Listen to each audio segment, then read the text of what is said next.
Hello, Hello, hello. hello, hello. Look at us go. Welcome. We're Welcome, back. welcome. How's everybody doing? What's up, Commander? How are you? How are you? How's your week been going? It's been a crazy busy, super fantastic week. We had off for Veterans Day, which was nice. I don't know if you actually were you able to take the whole day off, Domo? I had to do a couple of things, but most of the day, yeah. Okay, that's good. Good Most for of the you. day, yeah. I'm Um, in a similar boat. I was able to take most of the day, but I spent a few hours in the morning. But other than that, kind of crunching everything into a four day week in honor of veterans. It was doable. It was worth it. Commander And now we're has here. Echo, really? Okay. Hold on, folks. We're Echo. gonna jump back to the it's not a talk and tank stream produced by Domo Yep. Sapien unless there are technical issues, specifically with audio. We'll be right back. Just bear with us for 1 second, folks. Um,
Okay. And we're back. Is there an echo? Hopefully fixed. Can we get a confirm from chat? If y'all can potentially hear an echo from Commander AF or not. Echo. Is there an echo? Can you hear me whispering? Can you hear me talking? Great. Everyone says it sounds great. Fantastic. All right. So take it away, Commander. Do you want to start our housekeeping list here? Yeah. So what's up, everybody? Welcome to Talking Tanks. If you've seen the show before, you know we're not about to play any World of Tanks today. Talking Tanks, of course, is where we talk to really good people from around the World of Tanks community. They're doing really cool things. And, today is no exception. Domo and I are going to be joined by a panel of very special guests from the World of Tanks community that are also veterans. So in honor of our Veterans Day and Remembrance Day stream tonight, you're going to get to meet some familiar faces and get to hear their stories about their experience in the military and what it means to be a veteran. But before we get to meet our awesome panel, yes, Domo, I will do the housekeeping, only because I'm really good at it and not because that's just my assigned role here. Just rambling. It's been a long week. So jumping in, first things first, we do have in the World of Tanks in-game Veterans Day and Remembrance Day extended weekend missions, okay? So if you haven't been in game yet, you'll see that for the first one of the day all weekend long, starting yesterday on Veterans Day, times 5 XP, there are going to be special missions there. For those of you that are members of the Watt Salute program, a campaign that started at the beginning of the month, is to give out free Patriots to everyone. So if you are a verified veteran or active duty or family of a veteran, and you're a part of the Watt Salute program, you can get a free Patreon. I'm sorry, can I stop you right there? I was fiddling with my audio, not realizing that. So folks could hear an echo from my headphones because my headphones are right next to my mic. So I turned down my headphones, not realizing that I was turning down my Discord audio. So I don't think folks actually heard what you said. So would you be able to potentially backtrack a couple of points and reiterate? Yes. Awesome. Yeah, of Thank course you. I can do that. Of course I can do that for you and everyone at home. Sorry about that. I apologize. We actually heard all of that, by the way. Oh, they heard. Okay. I'm sorry. I'm trying to not mess with the audio, but in turn I am messing with the audio. So yeah. Domo's actually just trying to mess with me. Yeah, that's you got me. You're doing a great job. You're really I've been found out. You win. All right. So go ahead. I'm sorry. Take it away. Patriot missions that are going on for everyone that has a Patriot. But again, if you're a part of the Watt Salute program, you've got until December 1st to claim your free Patriot simply by logging in. And if you think you should be a member of the Watt Salute program, that is if you are a part of the Canadian or U.S. Armed Forces, family member, veteran, check out the Watt Salute page, which is in the article that we're about to put up in chat, or I'm going to put up right now real quick, just so y'all see it. That should give you a link to it. And then if you scroll further down that page, you're going to see that Twitch drops are enabled. I know that some of you have been seeing progress. If you're not seeing progress on your claim and you've already been here for a few minutes, give it a couple more minutes. As time goes on, check in with it. If you're not seeing that you're getting credit, you may have to relink your account. It should be pretty simple, but that's the main reason you're not seeing it, because Twitch drops are on. I like the echo from Commander AF, dual mic running. Is there still an echo, people? An occasional echo? I don't know. I only have this mic activated. I can't figure out if they're hearing my my headset. Okay. All right. Well, I hope that doesn't drive you too crazy. I will try not to do too much talking after I get through this housekeeping. Yeah, so Twitch drops are enabled. If you're having trouble, troubleshoot it by relinking your accounts, which can be a pain in the butt, but you know, sometimes that's what you got to do if you want to get those free prizes, which include the German Shepherd decal, I think for the first 30 minutes. After 60 minutes, you're going to get some large consumables, and then after 90 minutes, you're going to get the Ranger style and the Lest We Forget inscription. Moving on, I talked about Veterans Day and Remembrance Day. Yes, they are celebrated on the same days around the world. November 11th is recognized in different ways.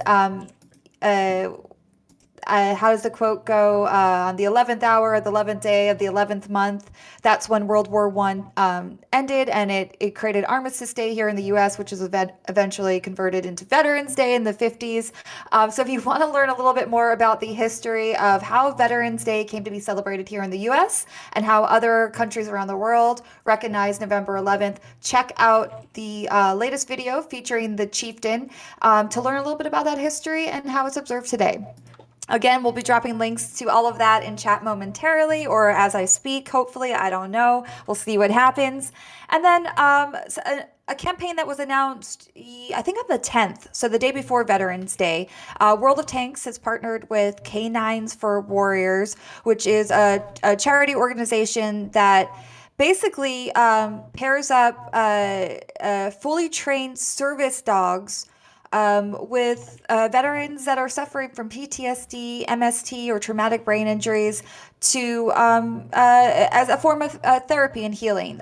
So they do have we do have a donation drive going right now with Canines for Warriors. If you haven't seen that yet, I totally encourage you to check out that donation drive. You can really donate any amount you want, but if you do donate tiers 1 through 3, $11, $22, $33, depending on how much you donate.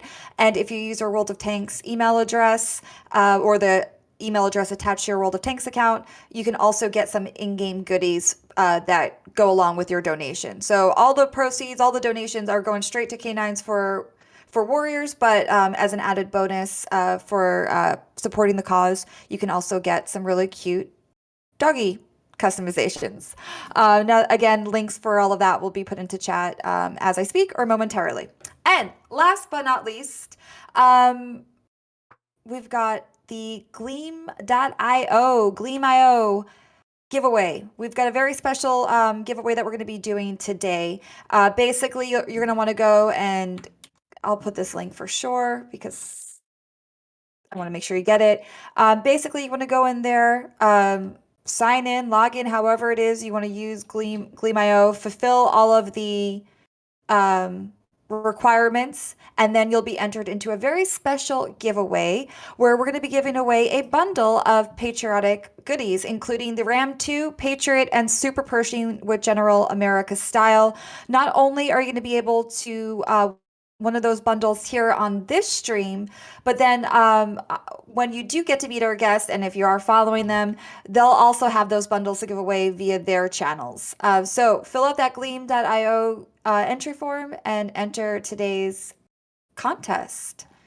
And then make sure you follow and tune in to our guest streams so that you can also win one of their contests, because I'll have the same bundle.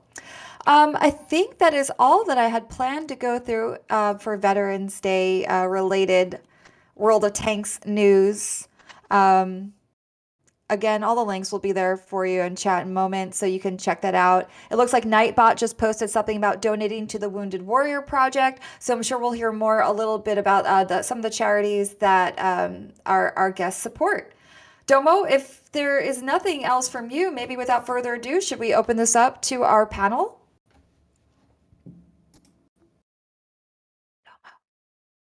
Are you there?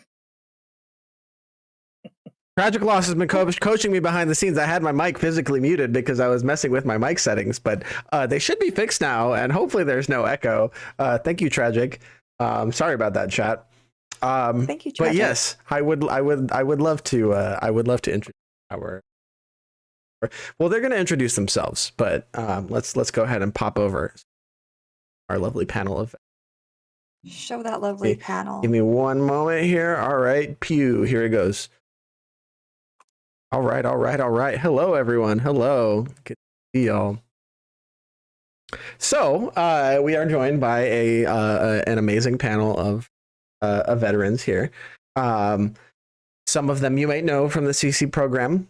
Some of them you may not know. But we're going to go ahead and let folks, I guess we're going to sound off in the we'll do a clockwise order here. So we'll start with Ominous, and then we'll go to Jimmy.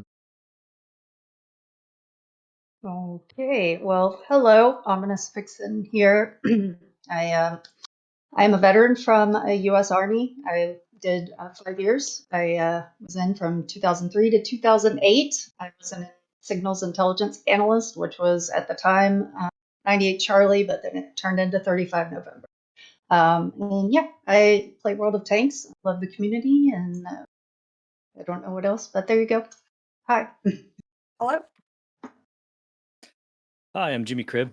CC for North America. I've been playing tanks probably since 2014. I actually started playing in the middle of a deployment overseas. I've been joined the Army in 2004. I'm still active duty today. I'm an explosive ordnance disposal technician, and yeah, still am. Wife, Hey, your turn. I'm Wonder Nubs. I just go by Nubs though. I actually don't play Watt. I just help out with everything with Jimmy Overshaw. As the CC, we have the dual channel, and so that's where my my exposure to World of Tanks comes in. I do watch you guys all the time though. I served for 5.5 years in the Army, also as an explosive ordnance disposal. Hugged a bomb one day and ended my career, as it were. Got out in 2010, and yeah, now I just stream on Twitch with the big guy over here. You know, Nubs, I know World of Tanks isn't your specialty, but, you know, as I mentioned to Jimmy, you know, if you ever have any interest, you know, we're warming up a seat for you here on the CC program, you know. So, you know, if that's a conversation for the future, you know, feel free to hit me up. But glad to have you here joining us regardless. Thank you so much for joining us. And, you know, last but not least, Ted, would you care to introduce yourself, sir? I'm B-1072. I had the privilege of serving the United States Marine Corps from 91 to 96. I also, similar to Ominous, was Signals Intel. I started out as a DIT-DAR, as they called it. I did Morse code as a 2621, later 31, and then ended up, what I say, graduating up to 2651 or 54. I did secure signals communications, EW, and a bunch of other stuff as well, way back in this time called the 90s. I am a part of the Okay, CC the program. Stone Age. Yep, pretty much. Some of the equipment we had was interesting. We'll just phrase it that way. But I'm a CC for the North American program. I actually once upon a time worked for Wargaming for World of Warships. Did some contract work for tanks and planes. I've done work as an analyst for WGLNA, and been playing the game since 2013, I think. So 8 years now, and just absolutely love the community. I also do some charity stuff every now and again, and had some success with that. And it's just fantastic to be part of this amazing community. Welcome, welcome. So wait, if I have this right, everyone is Army here except for B-Ted. Yep. Is there any like rivalry that us? There's certain rules. Always. Yeah, I was gonna say Yes. that. we Here's don't how the know, rules you know, work. us- You get a Navy guy and a Marine together, we're gonna probably get in a scrap. But then if the Navy guy gets into trouble, then the Marines help, and vice versa. And then the same thing goes if the Army gets into trouble, then we all go to help the Army. And then the last is the Air Force, because they don't normally get into trouble, to be honest. And I guess we have to add Space Force as the fifth one now. So it's Coast Guard. yeah, Coast Guard. We're here for you, Coasties. Yeah, no, yeah, seriously. I'm not saying this ever happened, but yes, we backed up Coast Guard folks in the past as well. And it's a giant family. It's a giant, fun, dysfunctional family, but we have each other's backs and we take it very personally. So wait, you guys are Kaiser Wilhelm Shatner from chat says he's protesting because there's no rep from the U.S. Air Force. So I did want to give a quick shout out to Guido 1212. He was going to join us today, but unfortunately he had some prior engagements, so he wasn't able to make it. But you know, we would have been thrilled to have Guido on here. Guido is amazing. He's great, and a seasoned fighter pilot. So that would have been your USAF representation there. But unfortunately, just timing just didn't work out. Yeah, and then we could have all ganged up on him together. Yes. Especially because he was an officer. In good spirits. Oh. Oh, Oh, we got Okay. Cadmec in the house. Cadmec says B-Ted is pretty good about sticking to non-toxic crayons.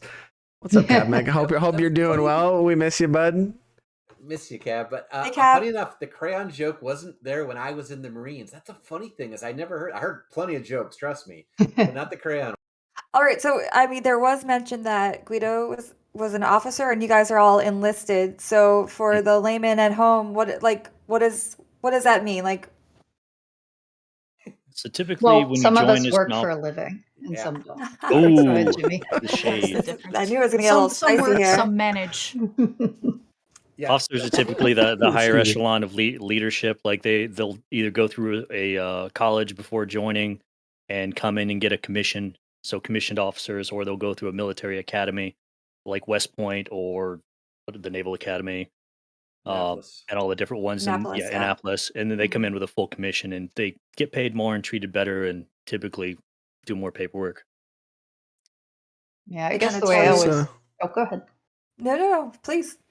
I think the way I always think about it is officers kind of figure out the high level strategy of what we need to do. And then the NCOs are the ones that figure out how to get it done. So the officers, they're responsible for the top level decisions. And then NCOs work with everyone else to actually implement a strategy to meet, whatever it is the officers. Yep. The U.S. military system is designed that the NCOs are kind of the backbone and do everything and make sure everything gets done. Because yes, the officers are involved with the high level strategy, but without the modern NCO system, I don't think you have any near the success that you find in the United States military across the board. And for those that don't know, Officers are like NCO the stands for good- non-commissioned officer. Yep. So you have commissioned officers, which are what we typically refer to as an officer, Yep. and then non-commissioned officers, which are enlisted men. And then you Right, have weird which is things their like rank. warrant officers, which are kind of like a weird mix because they still do like the actual work, but are also officers. Like they're kind of in a weird SME, though. separate Yeah, pocket. but you they're can't prove specials. they exist until you can actually find them at work. That's true. That is very true. Well, that explains a lot. When my brother, who's in the Navy, he did not want to become an officer. He wanted to stay as an NCO, and he's I don't know if it's a senior master chief, but he's like the highest rank you could be as a non-commissioned officer in the Navy. Oh, okay, The very cool. command master chief. No, Command. yeah, master chief or command master chief. He's a boss, Well, I and he's a doer. So I guess that I makes think sense. something's changed for the Army in the last few years when they started doing the captain's career course, because it used to be, I think, at least in EOD, it was if you were an officer in EOD, once you hit captain, you were going to stay in EOD, and now they're kind of like, no, you just go where you're needed. So we They had go- oh, sorry. No, go ahead. I mean to cut you off. Oh, I was just gonna say we had a guy who he went all the way up through E7, did his team leader, and then was gonna go sit in ops where Jimmy currently works, and didn't want to, so he went green to gold, became an officer, so he'd have another 5 years in the field in EOD. But I don't think it's that way anymore. By the way, I'm Interesting. a platoon sergeant, not an ops sergeant. Thank you. Oh, sorry. So He Jimmy, has a you're dad. still One significantly more in miserable. active service, is that right? I am. I've been in Okay. 17 and a half years now. Wow. Any plans of getting out anytime soon, or are you a lifer? Well, I mean, technically, once I hit the 20-year mark, that makes me a lifer. But the 20-year mark is when I'm punching out. Okay. I'm Anyone very else? looking forward to it. I can only imagine 20 years doing the same thing. That's dedication. Anyone else still active? Active duty? They offered me a position to stay in, but I'd have to work in the basement of the Pentagon writing pubs and procedures. So, like, all the cool guy stuff that Jimmy gets to go out and do, I would be writing pubs based off of that. And that is my hell. Okay. So I just Yep. retired. Doesn't sound as exciting. Oh, it's a Pentagon basement. There's no No. windows. None. Yeah. There's wall licking. Yeah, There's, no. all sorts. In DC.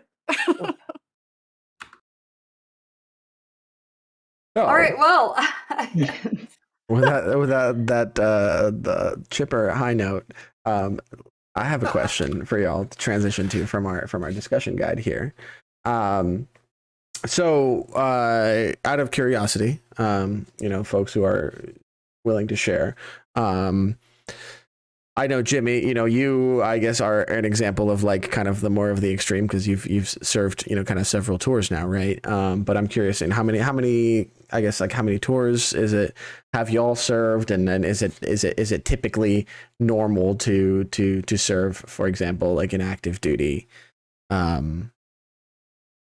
I don't know if that question makes sense or not, but you know, I am curious. You know, what kind of typically, like, if you know, if I were to enlist, say, you know, in the army, or you know, what have you, would I typically be expecting to serve one tour, or does it generally involve more than that? When you talk about a tour, do you mean as in going overseas? Or do you mean Yes, like going just a certain overseas. amount of contract? That depends on the job that you do and really the time that you served. Like nowadays, being that you know most of our conflicts have ended, um, tours overseas are a lot shorter and a lot more infrequent. Mm-hmm. So like you might end up on a trip to Kuwait or God forbid Korea. Uh, but like going to Iraq or Afghanistan or any of the other Middle Eastern places that we've been spending time in is probably not something you can count on these days. Okay, interesting. Yeah, it is Most definitely terms of like, service are 2, 4, or 5 years, depending on sometimes schools play into how long you're going to serve for. Because if you're in a school, it takes a lot more time. They've invested that time in you, and they want you to stay in a bit longer. that makes sense. For signals intel, that was my case. I didn't find out I had a 5-year tour until the day before I was shipping off. That's awesome. Recruiters are amazing. We'll just phrase it that way. But it also depends. I know that there's some still some army that do offer 2 years, but for the most part, I think it's 4 plus these days. Gotcha. Yeah, I think in EOD it was mandatory 4 years, Okay. And how Interesting. but it's many, a two-phase school. how many years after? Because do you have to be like in the reserves, like when you get out?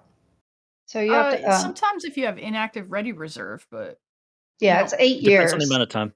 So as Yeah. long as you do 8 full years, you don't have any time in the inactive ready reserves. So like when I Mhm. finish my 20, I won't have inactive ready reserve time. Yeah, Okay. but for me, I They did actually. 5. Oh, Oh, sorry. go ahead. No, go ahead. I did only 5, so that left 3. But then with some of the injuries and stuff that I had, that kind of made it where they're like, okay, we can't deploy you, so you're free. So I got, the last 2 years of the 8, they could no longer deploy me. So the individual ready reserve is where if all poop hits the fan, they can call you back, even though you're no longer technically active duty. Mm.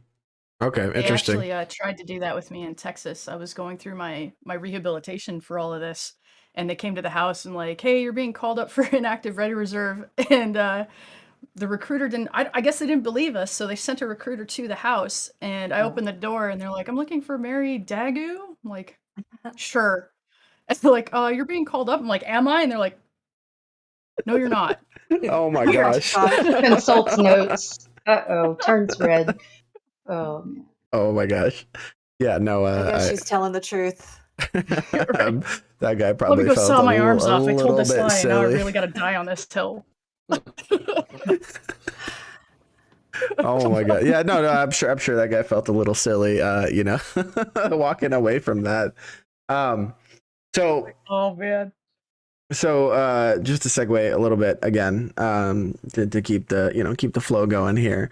So out of curiosity, like maybe anybody has, like a particularly meaningful story to share, or if not, was there anything like, I guess, that motivated you individually to enlist, or to join the armed forces, like maybe family legacy, or maybe it was a financial thing. Like, I'm just curious, like, mindset wise, like what motivated y'all to to enlist or to join the armed forces? For me, it was because I first enlisted in 2003 after about 6 months after the initial invasion of Iraq. And so for me, like obviously like that time, 2001, 2003 time frame was very, everyone was felt the call to serve. It was a very patriotic time. Uh, so for me, it was something that was on my mind, and I didn't really have a whole lot of plan going on for when I finished high school. So I Gotcha. looked at it and I made my decision, and I wanted to be more independent from my family. So I was the first in my family to serve. Okay. It's funny because kind of similar. The early '90s, right after the original Desert Storm. I was my family are immigrants. I was born in another country, a little place called Trinidad and Tobago, and I'm naturalized U.S. citizen. And I wanted to kind of pay something back, but I was really not thrilled about college. The concept of college did not excite me, and and Marine Corps ended up being the best thing possible for me. So it was kind of to pay back this country to give my family a huge life. My sister joined the Peace Corps at the same time I joined the Marine Corps, so that's humorous in its own right. But yeah, it was just an important way to kind of say thank you. The least I could do, and I was the first person in a couple generations of one generation of my family, because there was a lot of service folks after that. So it was just kind of something I'm very proud that I was able to do, but something I just felt I needed to do. So, to build off of BTED, what you're saying that you weren't born in this country, so it was like one of the benefits of serving in the U.S. military that it kind of puts you on the fast track of Well, like becoming a naturalized or a citizen. I was already a citizen. I'm an Oh, old guy. oh, So in 78, I became a okay. citizen. I was born in 72, hence the 72 at the end of my name. Okay. BTED 72. You are old. Wow, showing your Yes. age. Coming up on 50, guys. All right, boomers. Only boomers put the year they were born in their name. Hey. Now I know. I created my name so I'd remember it, honestly. So that's just to put it out there. I was living in Berkeley at the time, so BTED 72, boom, I'm good. I'm not going to forget that. But no, it was but I had friends that I served with who did go that way. I had friends, Barasis. I had a bunch of friends who ended up joining the Marine Corps and becoming citizens along that route. So it is a possibility to do so. At least it was back in the 90s. And they're just, it was an amazing time, and I'm very proud of my friends who went that track too. I don't know how prevalent it is these days, but back in the 90s, I did know quite a few guys that did that. And Ominous, what about you? What's your story? Well, I would love to say, oh, it was patriotism or ran in the family, but honestly, I grew up in a very economically depressed area. Essentially, after working at various restaurants, going to community college, and a lot of opportunities, I worked at a Red Lobster with a chick who had a bachelor's degree in nursing. And there were people just waiting, and lines to get jobs at places like McDonald's. And they're just a lot of factories and things from where I grew up had, closed up shop and moved out of the country and stuff like that. So there just wasn't really a lot of opportunity. And it finally kind of just hit me of like, I spent years like, how do I get out of here? There's got to be something I can do. And one day it just, I was literally on my way to my shift at Red Lobster when it hit me, I could join the military. It's not, necessarily something I always wanted to do, but I definitely am so glad that I did, because it's something that would never change despite some of the, issues that have come out from my service. I did it because it was an opportunity to make my life better. And it did. It's led me to a lot of places I went, meet people that I would have never met, and had experiences that I will never forget. Nubs, I heard a little bit of your story before we got started here, but maybe you want to share with the class. Yeah. So I grew up in a very small town, and same with Ominous. There's just not a lot of opportunity. I did have a partial scholarship as much as I could get for volleyball to the college that I wanted to go to in Montana, but right out of high school I got engaged because that was the beginning of my stupid years. And the guy who I got engaged to had raised 14 kids, and he was the youngest of 14. And one day she was just like, I was helping her in the kitchen, and I was fussing over something, and she was trying to make me feel better, but she was like, "Don't worry, Mary, I'm going to train you to be the perfect housewife." And I was like, "Oh, I'm going to join the bomb squad." And then I did. I was like, I can't, that's too much work. I think I'll just go play with bombs. And there you go. Yeah. Real quick interjection. Someone did redeem the Hydrate channel point reward on our channel. So if you have water, feel free to take a swig. Okay. No pressure. Can I ask you for a quick favor, sir? Would you mind refreshing your? Actually, never mind. It resolved itself. We were getting a little bit of a weird connection thing with OBS Ninja, but it's all good. So we're back on track. Don't worry about it. I was turning into Sesame Street colors there for a moment. A little bit, yeah. So I wouldn't get too crazy with the channel points, folks. this is not a working as intended stream, so there's no guarantees. And especially, I don't know if there's any bingo going on out there. Don't do it. Don't waste I your happened to points. notice the channel point Okay. redemption, so I was like, hey, water, I've got water right here, some ice water. That swig was a freebie. All right, so moving on to our next question. And admittedly, I think Nubs, this question will be a bit of a gimme for you. But is there a moment in your military service that you can pinpoint which may have had a major impact on your life, changing its trajectory or your perspective? Yeah. What might that be? I couldn't Eating imagine. Jimmy! There we go. Oh yeah, that was it. That was definitely it. Oh, I think I was But out this- then. of course, oh, is the wait, no. question is for everyone, but I thought it would be funny to mention that Yeah. there's a little bit I do also want to bit hear of a that gimme there. story. Yeah, How Jimmy and Nubs met, Mhm. husband and wife here. I gotta Yeah, know that too. I am But yeah, curious. we Oh, go that's do a fun Domo's one. question first. We'll have to censor part of it, but yes, we could tell that A story. little bit. Yeah, so my unit deployed to Iraq in 2007. We spent the whole year there. We were part of that deployment group that we were watching TV and it cut over to C-SPAN and there was some old politician that told us all that we got extended from 12 months to 15 while we were there. And Oof. so it was a hectic time in 2007. And one of the things that my team and we were fragged out, so we were separate from the rest of the unit. And we covered an entire area of operations with 2-5 Cav, basically supporting all of their ops in the area, mostly through Abu Ghraib. They had stood up a children's school there, and the Taliban routinely placed IEDs there. So we would get called in to disarm the IEDs, and then we would get ambushed from the apartment buildings across the street. So we got called in for another one. This happened pretty much weekly. So the people, the civilians there, they all knew who we were, what we were there to do. They didn't mess with us. They were good folk. But we got called out for an IED at the school, but it was different in that the Iraqi army brought it there.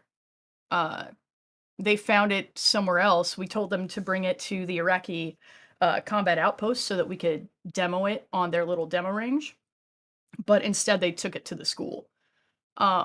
So my team leader, I was doing OJT on the job training to become a team leader. So he would go down, assess the situation, and I would go and work the problem.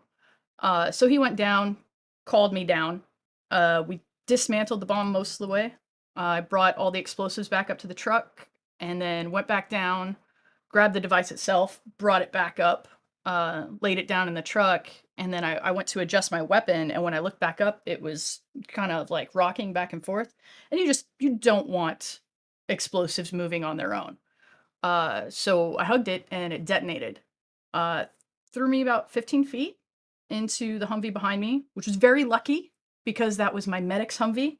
So it basically delivered me to him. It obviously blew off both of my arms, fragged my face a bit, through my Kevlar. It was very, very loud. And I heard, chicks screaming. Turned out to be me. Once I realized it was me, I stopped screaming. Sorry, I was annoying. And then they came up like, Mary, okay? Like, yeah, are you okay? And like, yeah, like, where's Mick? Because that was my teammate, and he was in the truck. He flew out of the truck after me and had a tourniquet on my arm before anybody else even knew I was hurt. And then after they assured me several times, and then eventually told me just to shut up. Everybody's fine. It's just you. They just laid there and talked to me. We got very lucky in the fact that we left all the doors open so the blast was able to channel out instead of all into me. And also very lucky in the fact that the medevac only took 14 and a half minutes to get to us. So the guys kept me calm so that I didn't go into latent shock. And yeah, we just kind of talked. They put me on the bird, and I stayed awake until I got to the cache, and the doctor was like, okay, we've got you. And then I was like, okay, I can go to sleep now. And then I woke up in Germany with no arms, and That changed the whole course of my life. Because I'm not gonna lie, I would have been a bomb tech probably until it killed me, or until Jimmy Or from until you like got Be a out. Lifer. Yeah, Yeah. that's the optimistic side. Yeah, I words escape me. I'll just put it that way. I'm sure you've heard it all before, so I probably don't need to comment too. But yeah, holy shit, that sounds terrifying. There's my one swear of the stream. I think it was justified. But yeah, Well, I think holy Domo, crap. for kind of like, because there was a part B of the question, right? There Like was, yeah. how that changed your trajectory. And Nubs, I do know a little bit about you. Tragic did share like an article, a couple articles with me, so I had the chance to read about all of the good that you're doing in the veteran community and how you're helping other veterans that are dealing with like PTSD and physical and mental trauma. How you're helping them get through those issues that they're having just by being there for them. Do you want to talk and like a little bit about that? Yeah. I'm not gonna say that it was all sunshine and roses. Like, don't get me wrong. I woke up and the first thing I asked was like, "Hey, is everybody okay?" And it didn't actually break me for like 10 days. And then when it did, it completely shattered me. So I did have some real low points. But it was always the other vets that I ended up helping them just by smiling and my sense of humor. It's dark, but it helps me get through stuff, and it started to help the other guys that I was going through therapy with. And I just kind of realized that if I was down, the people around me were down. If I was up, I was lifting people up around me. And so it was everything that I wanted to be. I always, I was a kid. I always wanted to be a superhero. And it kind of changed my life from being a bomb tech, and helping people and saving lives to, being somebody who's there after the fact instead of being, proactive and stopping the tragedy from happening. I can't do that anymore. But I can help the people who've been through been through tragedy, been through the ringer. And this is not the first or even the worst thing that's ever happened to me. And I know that's pretty hard to believe, but it's not. And a lot of my really bad days have given me a lot of really good coping mechanisms. And being able to pass that on has kind of become my life's purpose. We lose way too many people, especially to suicide in the military. And if I can stop that, I'm going to. I will always be there for my brothers and sisters in arms, and even the people who haven't served. Military isn't the only trauma or the only place you get trauma. If I can help people, I'm going to. And this kind of just gave me another tool to use to help people. It's easier for people to look at me and be like, okay, you've been through something bad. I'll listen to you. So I definitely use it. Nubs, you are getting all kinds of kudos in chat right now, just so you know. But what I think is personally like remarkable about the story you just shared with us is that like, your first reaction was wanting to know if everyone else was okay. And I think that type of like camaraderie, that type of feeling of family is something that is a little bit unique to that line of work. Like you form bonds that I don't think folks in say like an office setting or whatever might form. But yeah, like it's to echo all of the amazing things that folks are saying about you in chat, which I agree with totally. That I think that is a really like amazing like kind of indicator of your character as well. It's like forgive me for being blunt, but like you had your arms literally blown off, but you wanted to know if everyone else was all right first. And that's I think that's beautiful. Yeah, no, I'm gushing a little bit here because I'm just in awe. So I will hand it off to my co-host here because she's been doing a little bit better of a job of keeping us on track here. Hey, there's no on track. You know what I always want to try to emulate on this stream, which we're getting there every stream by stream, is the pre-show chatter that we have in Discord. Like, we have these candid conversations and we get a lot of the really good juicy stuff there. So I don't know, Domo. I think we're doing a good job. We just gotta there's no script to follow. Like, we could just we'll have the conversation flow, and see where it takes us, right? Fair enough. So that said, Yeah. that's going to be a hard story to top, in fairness, but I don't think we it's have competition. exactly, No, and no. we have lots of amazing guests here. So before we move on, I wanted to give everyone else a chance to chime in. Feel free to let me know if you want me to repeat the question. But if anyone wants to chime in, the floor is yours. Something I guess about I'll go this. next. Oh, go Nope, ahead. nope. Ted beat me to it. Nope. Jimmy, it's all you. I Go concede. for it, sir. So All right. you've got two really friendly guys here that are going to be telling no after you for the I'll whole make the stream. decision. So Age before beauty. Let's go, B-Ted. Oh God! All right. Whoa. Saved by the host. There we go. I learned a lot about taking responsibility, and when you're younger, it really kind of helps. I had fantastic parents and everything, but when you begin to serve and you get out in the field, responsibility actually means something. I got to visit Korea and some other places where you go play. We'll just say that because I did do a lot of training, you go places where you have to be sharp. You kind of have to be on point and focus, and you can't just sit around and be a goof off all the time.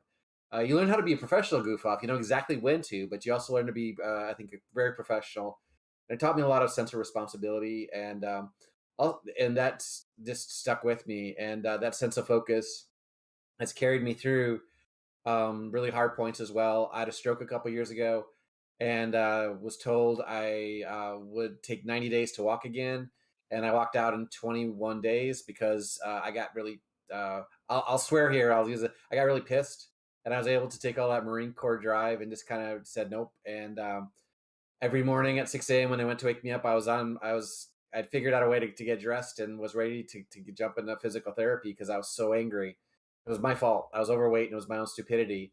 And the only way you get through that is you use some of the stuff that you learned in the service. And I've been 20 plus years since I've been in, but you don't lose it. So I'll always be grateful for learning that skill set. So I'll say that Pinpoint was learning the how to be responsible, and it's carried me through in my life, I'd argue. All right, so can we still bounce a nickel on your bed every morning after you make it? Oh, hell no. No. Okay. That I got didn't a stick dog in with there who you. would take exception to that as well. So Very cool. And Jimmy, what about you? What were you gonna say? The point that kind of changed my perspective on the military was during my first deployment in 2010. My teammate was killed while we were out working, and it changed my perspective at that time because up until that point, I had always kind of looked at the military as like my job. It's I'm just here for whatever I can get from it, and it was kind of at that moment when I realized what I had and what I had lost, and it kind of changed my thought process to more of trying to take care of my guys and my friends and not so much what it was going to do for me. And that was the moment. That was a really hard year, and up until that time, like I spent my first couple years in the military, I wasn't an EOD guy, and then I had transferred over. And my buddy, he and I, we always had really candid conversations about every sort of thing, and we had been before that time had happened, making plans for what we were going to do when we got back. And yeah, no, in my mind, even though I knew what we were doing at the time, it never occurred to me, in my head, it didn't click like, hey, some of us might not be there at the end. And it wasn't until I went through that it occurred to me that, I've been looking at this the wrong way. And so that kind of changed everything that I thought. If it wasn't for that, I don't think I would have stayed in as long as I have. As about the last, I'd say 10 years have pretty much been for taking care of my guys. There's no other reason for me. Sorry, it wasn't a super bright, like shiny moment, but that was the truth. Oh, no, Yeah. I No, I mean, you shared, I guess, the sense of knowing your own mortality, and then also building a family with, people that you probably didn't expect to even feel that attached to. I mean, The family you I, choose. Yeah, no, I'm Yeah, I'm it's the weird just thing. I'm just over here like with no, I'm y'all are giving me goosebumps. I'm just, I'm just really just sitting here in awe of all of you. So no, I'm just taking it all in. By all means, don't apologize for the sombering the mood. I think the occasion and the subject matter of the stream, we definitely like. There's room for humility and some some introspective, I guess, thinking today. So no, on the contrary, I appreciate you sharing that with us, Jimmy. I can imagine it's not something that's necessarily easy to talk about. So yeah, that's I appreciate you sharing that perspective with us, because it kind of helps us you know see a little bit in like not behind the scenes, but like, gosh, I can't articulate at all today. I'm well, yeah, that's no, because I'm you're gearing up to sign up, as Casual Boobs pointed out in chat. You're ready. Oh my no, gosh. I know. See, the problem But is this is that not a recruitment no, stream, people. no, I can't. I know there are many reasons why I would be a poor fit. But that's Yeah, you couldn't it's pay me to go streams. to recruiting command. Trust me, I'm 100% Oh. not a recruiter. The stream is that's not what the stream is about. The stream is about recognizing all of y'all and all of the amazing veterans that we have in our community, because World of Tanks, we are definitely fortunate to have like a really unique community. Our player base isn't mostly your typical 18 to 24-year-old males. Like we have families, we multi-generational families playing together, and then we have so many amazing veterans in our community. That's not something that you typically see with most games. So no, it's very much about celebrating y'all, celebrating our community, and all of the amazing all of the veterans and active duty personnel who keeping us safe, who are answering that call of duty. So no, by all means, I think I'm ranting a little bit, and I think we should move on to the next question. A little I think. bit. Yeah. Oh, well, yeah. well, we didn't hear from Ominous Ominous yet. Yeah, that's true. Yeah. That's true. I'm so sorry. No, that's okay. I don't have. All right, so I was being in military intelligence. I had one of the jobs where I didn't deploy. I did, I was stationed overseas, but it wasn't anywhere that was super dangerous or anything like that. So I don't have a lot of the same experiences from the tactical perspective. Because Oh, we lose you, or did we lose my audio in general? Hold on, 1 second. 1 second, Pat. Bear with me. My Discord just died. So I'm assuming chat can't hear either. So we're gonna swap to the technical difficulty screen. 1 second.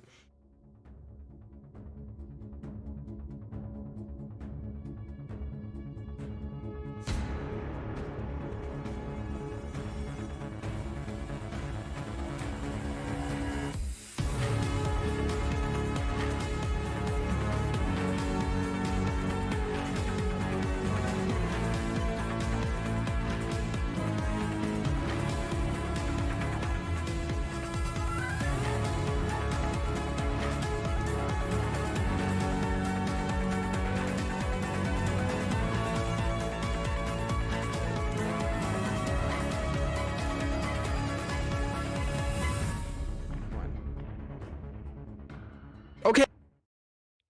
Oh, I heard a all clap. right, so something happened. Discord, yeah, Discord anyway, yelled at me. I'm not sure what you guys last heard, but essentially the overall point is, before I came into the military, I had a rough childhood. I didn't have a lot of self-confidence. I went through a lot of stuff. I was made fun of in school as well. I think having confidence from my home situation made it where I target, and being someone who likes to talk a lot because I didn't have siblings, So school was like my escape from home. But unfortunately, I was kind of annoying because I had ADHD that was undiagnosed, and all that works out now because it makes for fun streams and all that stuff. But joining the military, it gave me confidence. It gave me a space that I could grow and learn to start contributing to something greater, and then also be recognized for the successes that I was having. I may not have wanted to stay in my whole life, or until retirement, um, because I kind of recognized that wasn't what I wanted to do with my whole life after I was in for a little bit. But I always did very well at it, and it did. It just gave me, I don't know, it helped change me and make me more of a confident person to be able to deal with things. I had to brief, command sergeant majors and generals, and I had to do stuff that in my normal life, especially somebody who has severe anxiety, I would have never been able to do. I had to do things with groups of people and engage with other people in ways that I would have done. And so it helped me grow as a person a lot overall, but not from any kind of specific incident at one point. So. Hey, that's I guess to a build totally off fair that, answer too. And Ominous, we can start with you, but this is a question for the broader group as well. Like, what is like one of the most important things you learn maybe about yourself, or even just a skill that you've taken into your real life? I don't know if that's the right way to put it, like your non-military Your life. civilian life. I know, Civilian Jimmy, you're life. still a civilian life. I know, Yeah. Jimmy, you're still in, but like, is there something where is there just something that you've taken with you, and that it's something you learned through your service in the military that you can now extend into just everyday life? Being able to talk to people. When I first joined, I was a very socially awkward kid, and I did not have good social skills whatsoever from even all the way through high school. And it wasn't until probably halfway through this part of my career that when I started teaching and when I started talking to people more, that I learned how to actually address people or even talk to people that I completely disagree with in ways that I can still make something productive out of. In essence, the opposite of Twitter. So I think one of the things I think of is, and I know it sounds silly to people who've been in the military because they literally send you to schools for this, but leadership. It takes, especially if you're someone who's not confident already, being able to learn how to handle people, how to deal with different types of people, how to have different approaches. That is something that, there's literally processes in schools that last for weeks or months that teach you how to do that as you progress through the ranks so that you can teach and manage folks who are a lower rank as they go through. That's almost invaluable coming into the civilian world afterwards, because every job you're going to be in, you're going to deal with other people, and learning those skills of how to deal with difficult people, how to deal with people in super stressful situations and time sensitive situations. Counseling, like I hated counseling. I hated being counseled. So in the military, every month you have counseling sessions where they tell you what you did wrong, what you did right, what you can improve on. They essentially evaluate you every month. It's the kind of thing that I feel like a lot of jobs I've had don't have that kind of structure, and they really could use it. It really helps address a lot of things for people. So I think Yeah, that was a big, thing that really helped going into the civilian life. I guess unless you're working in the basement of the Pentagon, you're probably, unfortunately, working with a lot of people and a lot of different personalities. I guess I say that because people, man, you know what I'm saying? Sure. I think for me, it was being able to think outside the box. I can't necessarily say that came from the Army itself, but more of EOD.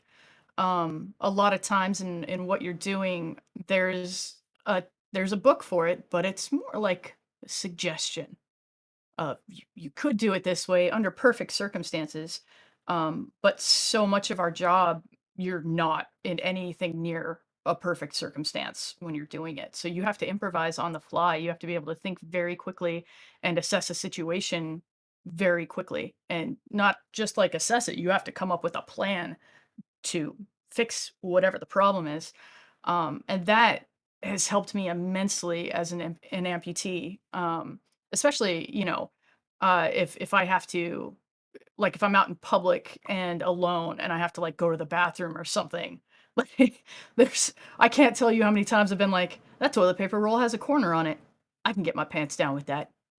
Like, it's so many weird little things that I've had to come up with on the fly. And I attribute it very much to my time as an EOD technician. Just learning to adapt very quickly to a scenario.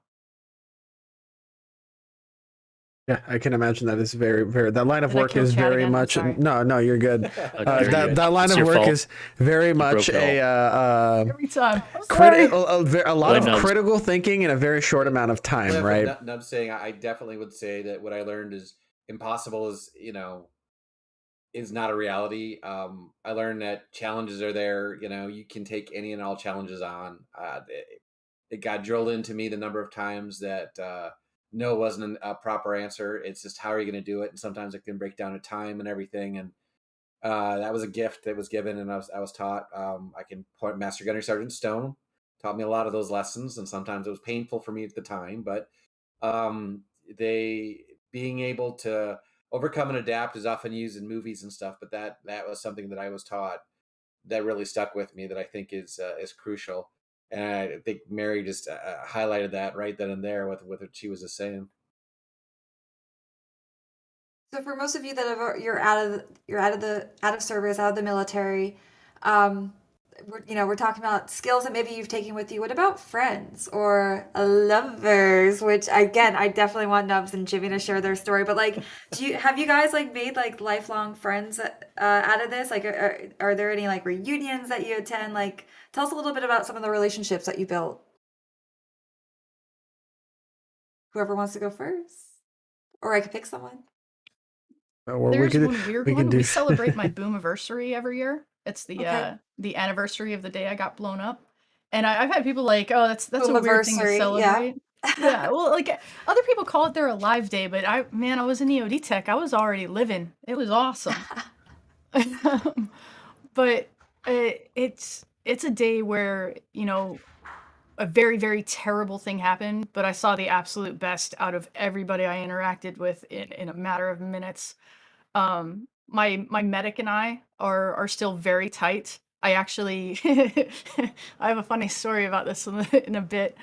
Um, and then of course my teammates that day, Bruce and Mick, we're still like family. I can't tell you how many times Mick's been like, "Hey, I'm like 15 minutes away. Can I stay with you tonight?" Like, "Yeah, man, guest room's yours." He lives on the other end of the country.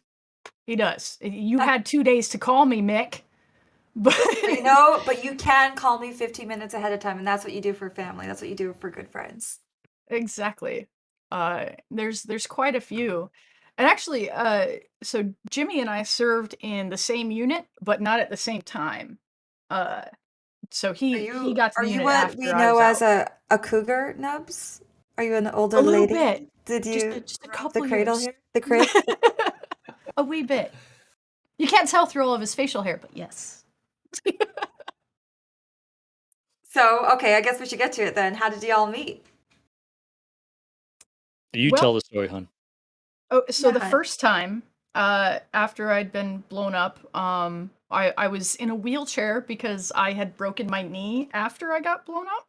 And so I was in like a little powered wheelchair, and they had the annual Eod Memorial.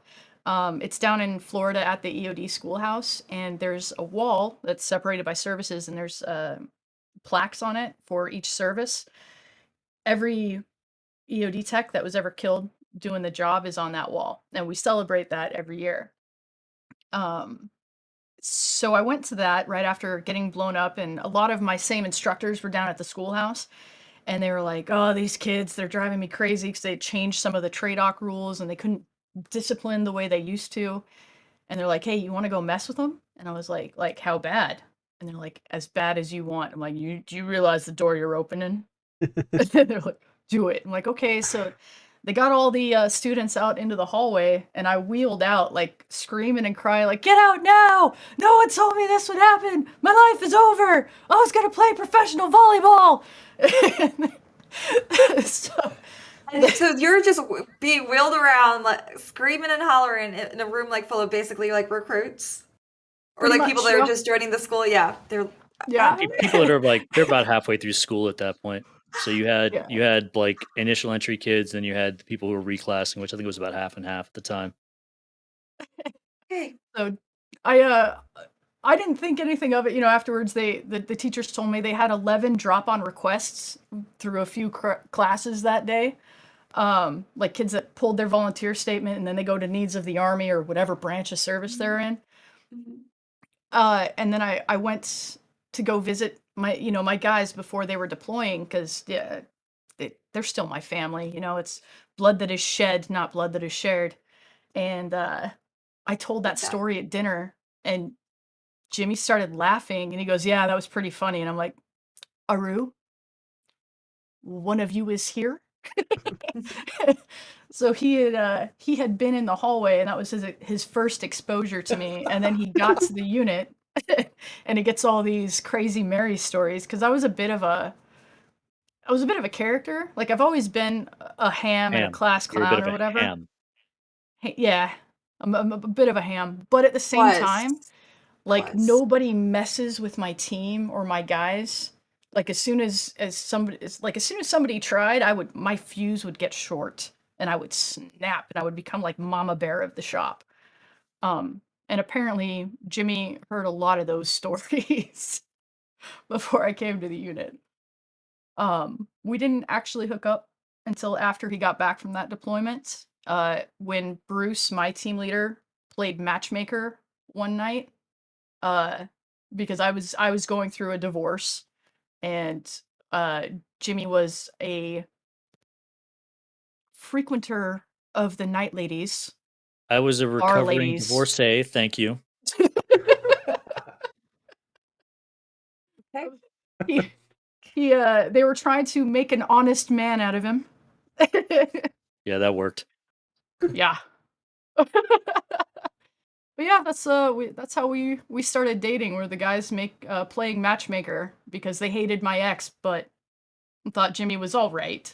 They like Jimmy. But now, I guess, Jimmy, the other side of this, what were you telling Bruce or the guys about, Mary over here? Oh, What did he want to know? When we started dating, I didn't tell them anything because Oh, yeah, when they he was found out, they terrified. stopped talking. Most of them stopped talking to me for 6 months Ooh. because I was a bar hound, and they assumed that it would be a very quick relationship, and they didn't want to see me use their little sister, which was not what I intended initially at all, and not what happened, obviously.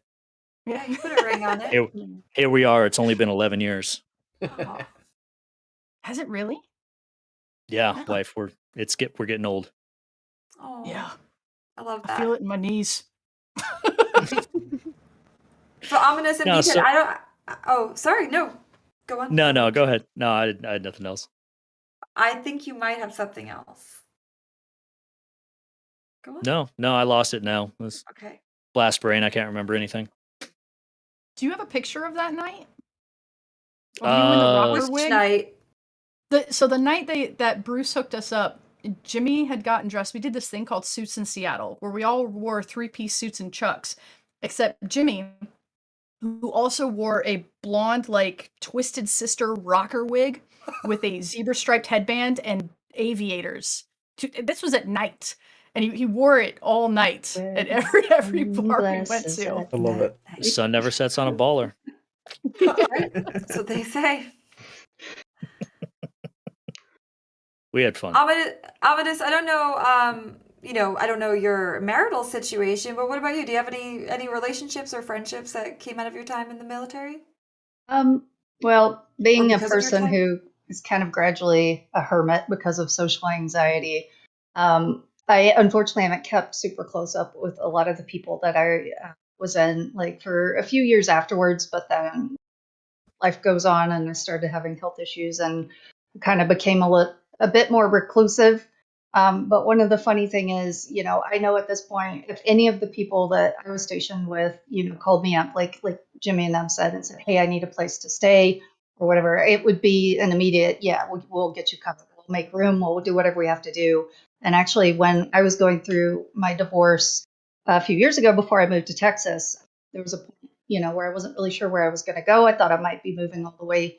Well, I didn't really know, but one of the folks. Like I was still on Facebook at that time. And so I did still have some folks that I kept up with through that, though I hate Facebook and I'm not on it anymore. But anyway, one of the folks that I had been stationed with, and this was like a decade later, was like, "Hey, I've heard, what you're going through and stuff. If you need, I have a house I'm going to be deploying." Or he was civilian, but he was doing contract work, and his house was gonna be vacant for like a year. And essentially, he said, "You could come stay there, while you get on your feet and figure out what you're going to do."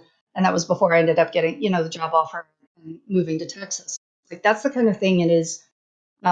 It is like family. Like even those of us that maybe don't stay close, there's still no doubt that we're there for each other.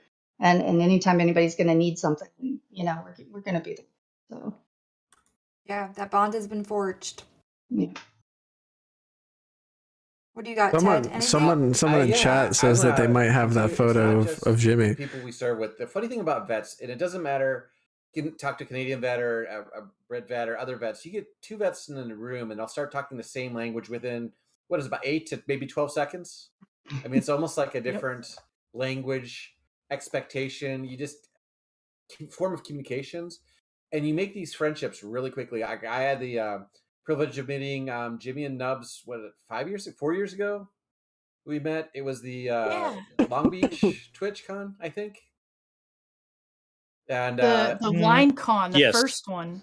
Yes, Yeah. it was. I think it was the second year of TwitchCon. That was San Diego, because the first one was, it was a while ago. But I had the privilege of meeting them, and I've had the great privilege to call them friends since then. They're fantastic folks. Known Amos for 4 years, and it's not always the vets you serve with; it's vets you meet along the way.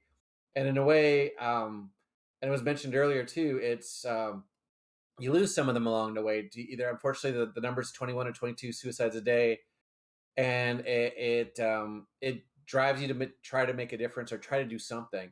But these friendships that you make, they're not always in the service, and they're not always with people in the service. But once you've been a vet, you can definitely have that connection. What's amazing to me is when you have amazing folks who are civilians who reach out to try to support veterans who go outside their comfort zones to do so. So that's always a privilege to meet folks like that, and there's plenty of them out there.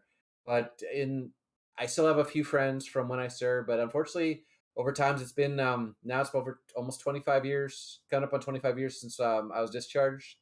And so for me, it's some of them unfortunately have passed away for many reasons, and you just try to keep close with all the friends that you have, either folks you serve with or the folks you've met along the way who are veterans as well. So. Yeah, and Domo was saying earlier, like during his rant, as he called it, just talking like all nice things about the World of Tanks community and how it brings so many people together and touches so many different, I guess, layers of the community. It's not just 18 to 35-year-old gamer boys that want to get headshots. It's veterans. It's people that like history. You want to find a game that you can play with your grandpa or your grandson. So I think that's kind of remarkable that, are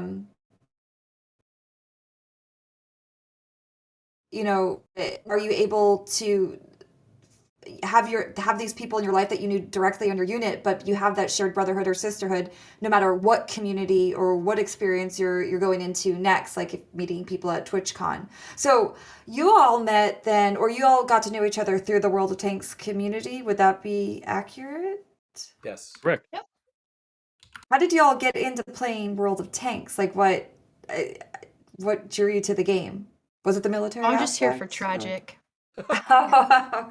Well, Tragic will love to hear that. I can feel her smiling from here. Oh yeah, it's radiating from Texas. Don't I'm a tease her, history- Nubs. I adore her. Yeah. But you're taken, so. I am. Yeah. I guess I could have a second backup life plan. I'll fight you. Okay. I will fight Tragic right now. You don't even start with me. Oh, now we'd love to see that. We'll Celebrity set up the next Talkin' deathmatch. Tanks. Yes. Tragic says in chat, love you, Nubs. Sorry, Ted, what were we gonna say? Oh no, I've been a fan of history since I was 5 years old, and I've been a fan of tank history since I was 7. And when I saw the game, at first I was like, I don't know if that's the right game for me. I was playing Shogun Total War back in the day, and then figured I'd give it a try, and the hook was set, and I've been playing ever since. Because the game's got such a impact with history, and again, one of the reasons I've stayed is this community is absolutely epic. That's because I'll of say people. I Can't don't even disagree with really you. like. I don't play the game, but I'm always here, and the community in World of Tanks specifically has been really awesome. They really rally around each other. You know, you get a lot of trolls in any community out there is going to have its fair share of bad apples, I guess. But World of Tanks seems to be actually pretty few and far between, respectively. And the amount of people that reach out and support each other, to a nameless or I'm sorry, a faceless tag online just because they're like, hey, I'm having a bad time and they're part of that community, that it comes out in droves in World of Tanks. And I really respect that. Oh yeah, I think definitely. it's funny because until this, I didn't even know that you didn't play World of Tanks Wonder Noobs. Like you in my head are part of the community, like Jimmy, So like, and now it makes sense. Like times I've visited you guys' stream, if you are playing, it's like Mass Effect or something else. But I never even realized that because you feel like part of that community, part of our community, and you are. So that's really awesome. Yeah, shout out Actually, to one of the all biggest y'all. reasons I don't play is because I don't want to be that one that messes up the game and they're all like, why can't this Oh, no. person do anything right? And I'm like, look, I'm just slow. I already got that. Don't worry about it. No, they already have me for that now. So We've all been there. We've So, all been there. yeah. So I guess for me, one of the, again, a not super traditional start to Talkin, but my ex-husband actually, one of my former stepsons started playing World of Tanks and got him to play.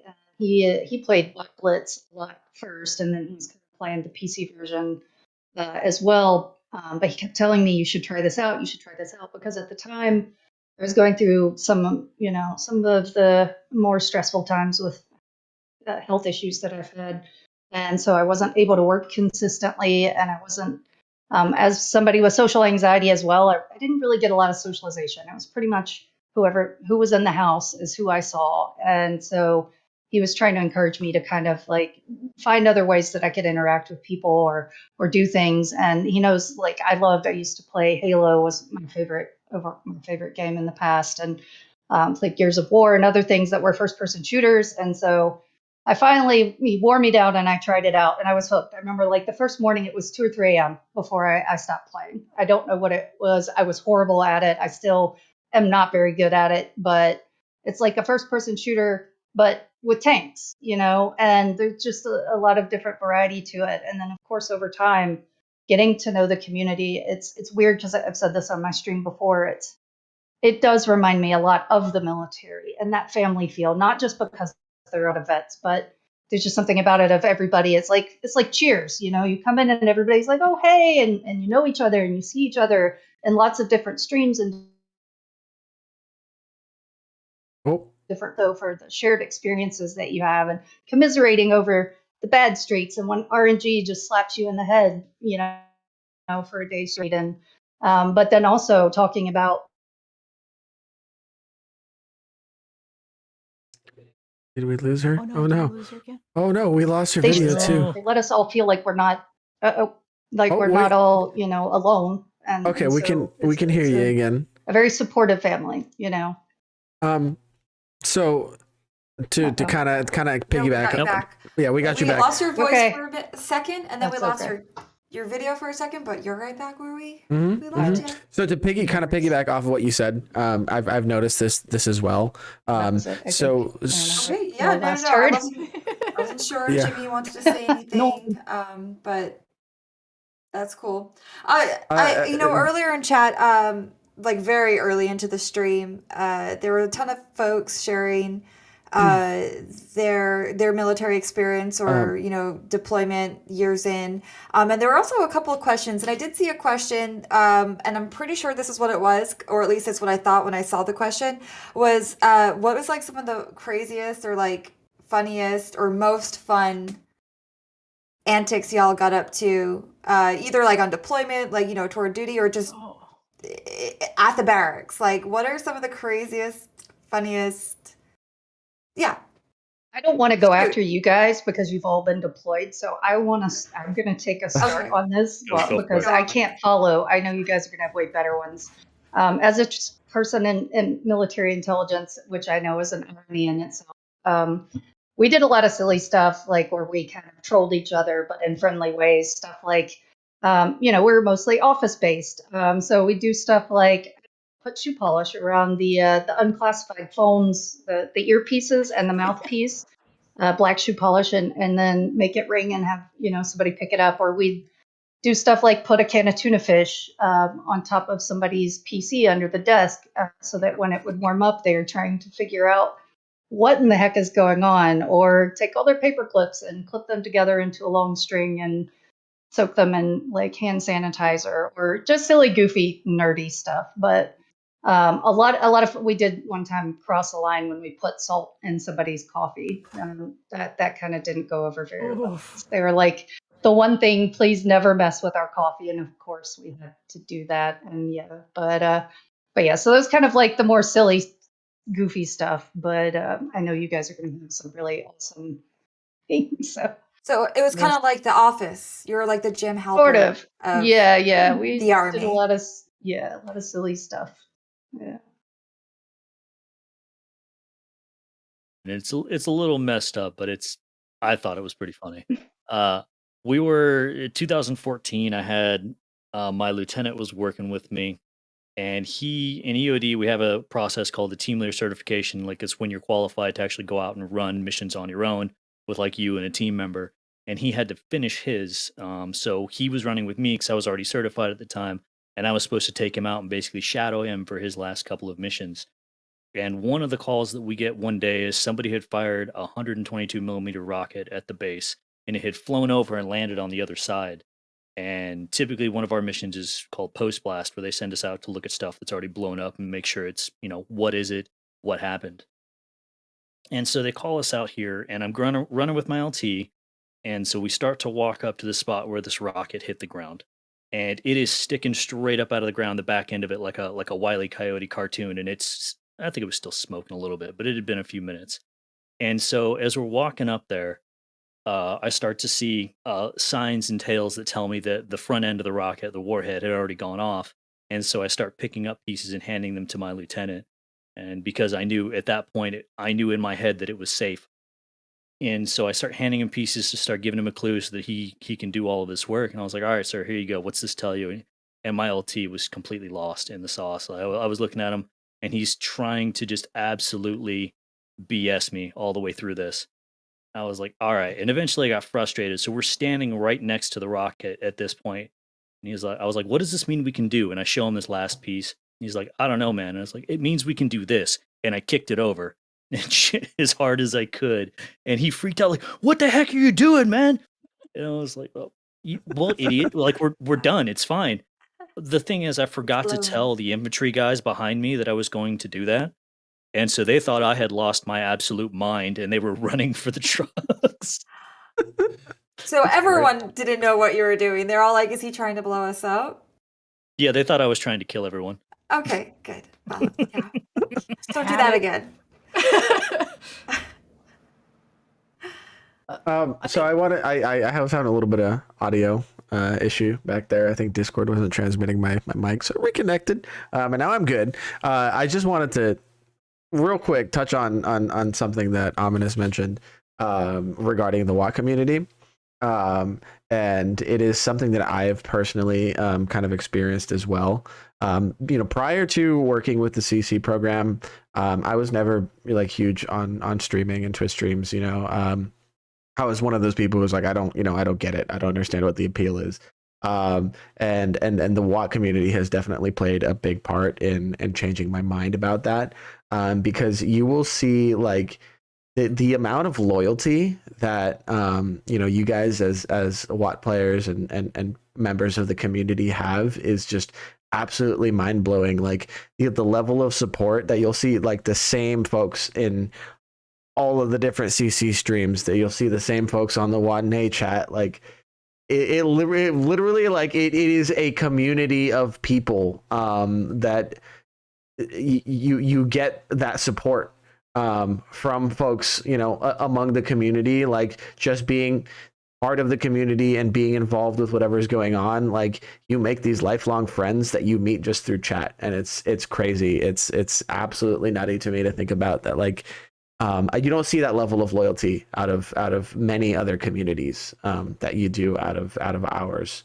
So I know you guys are capable of some amazing support. Like, I mean, all of the charity initiatives that we've worked with, like we're always crushing goals. Like it's always above and beyond.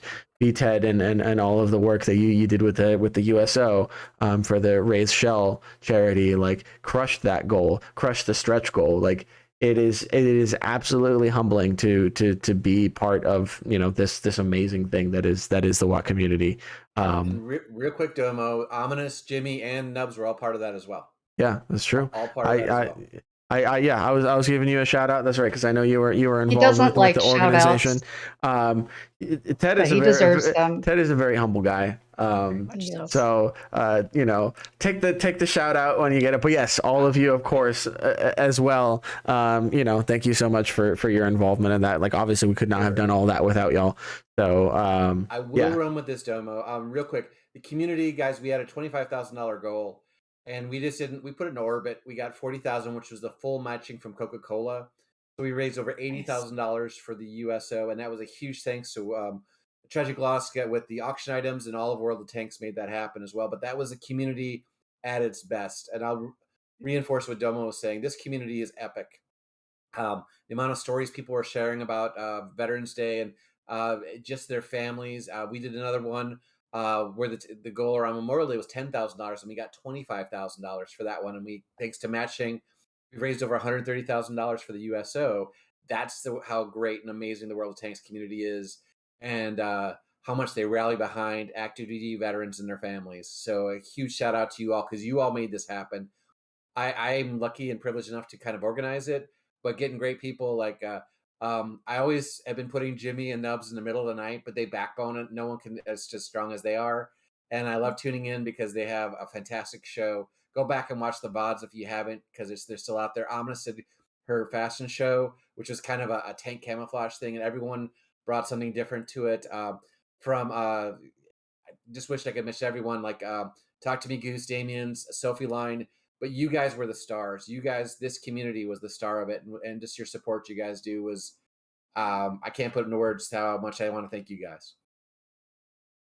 Yeah. A big thanks to everyone out there in chat, because I definitely am seeing the same faces or same names for Heather in chat that I've seen throughout that entire Raise Shell fundraiser recently. It's crazy. I hope some of you got enough sleep. I know the streamers, you had like 4 hours of streaming, hopefully got some downtime. BTED, I'm sure you were there the whole time.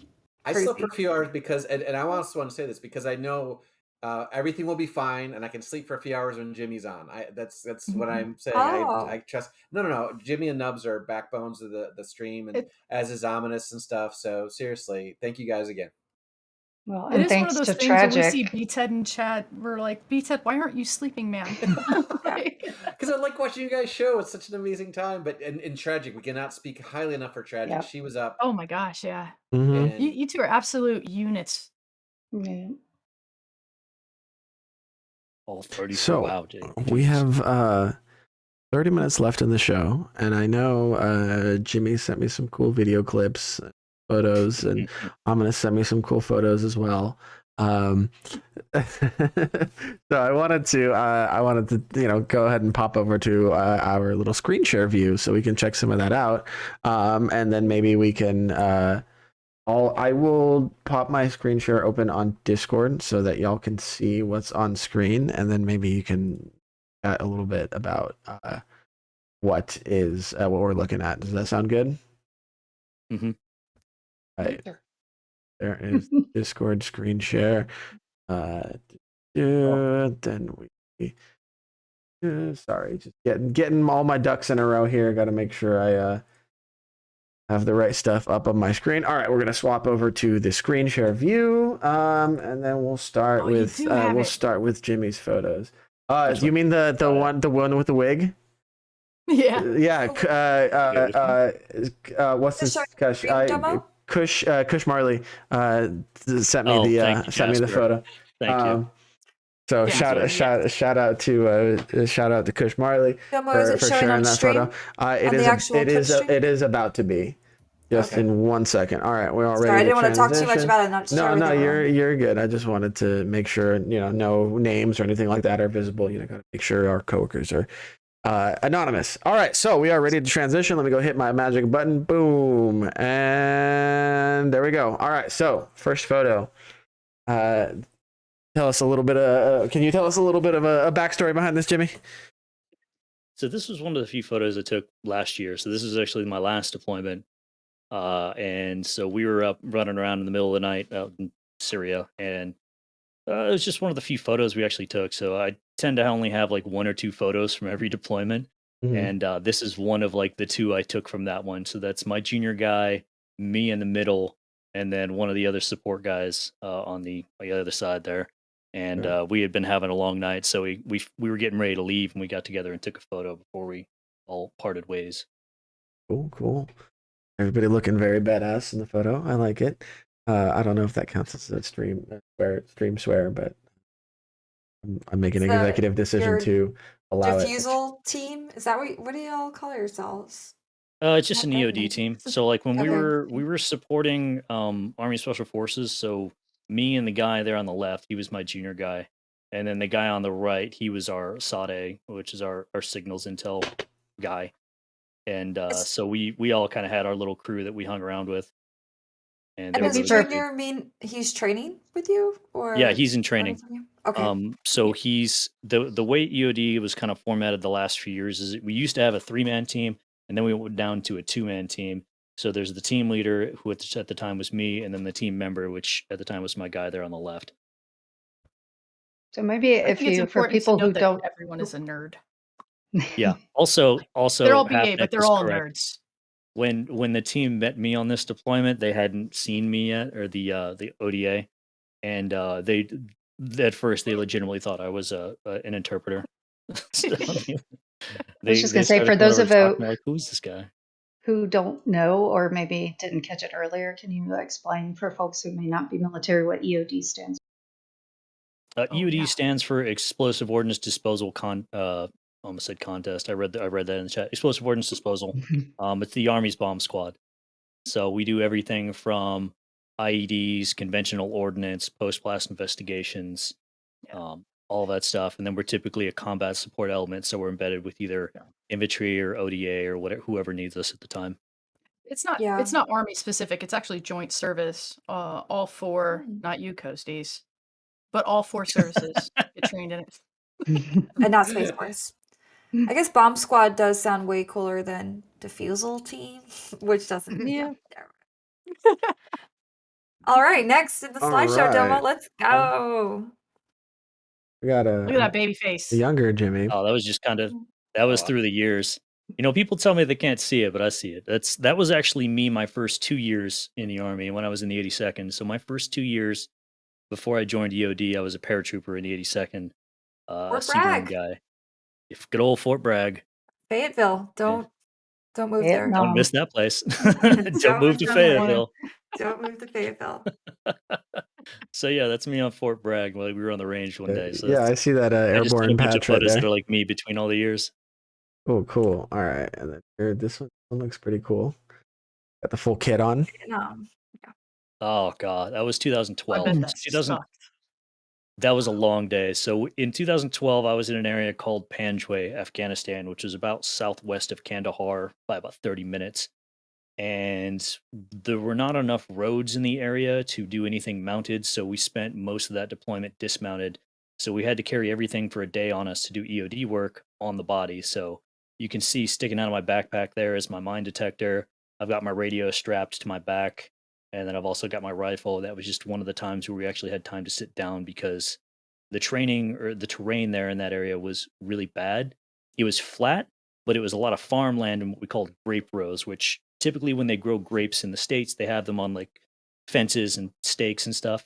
Overseas, they didn't. They just dug deep ditches and ran the grapes up the side. So whenever you had to make movement across that kind of terrain, it just absolutely kicked the crap out of you because you were going up and over walls and grape rows all the time. Up, down, So up, down. in your hunt Yeah. for mines, did you ever find anything like cool, like treasure like? Nothing too cool. You did one of the things that was always interesting to see is after a while you start working on the same types of IEDs and you start to be able to tell the difference between um the The place. emplacers and who actually made it because everybody kind of has their own signatures. Oh yeah. Like not purposely, but they all have a very specific style that they make them. So you start to see like I had one guy in my area that liked to use 1.5 liter Fanta bottles. So I knew this dude loved orange Fanta because that's all his stuff was ever made with. That's crazy. All right, here's the next one. Oh, you can see some of those grape rows that you were talking about, right? Or is that something That's else? actually that's a different area. That's Okay. up northeast. That is an area called Logar Wardak.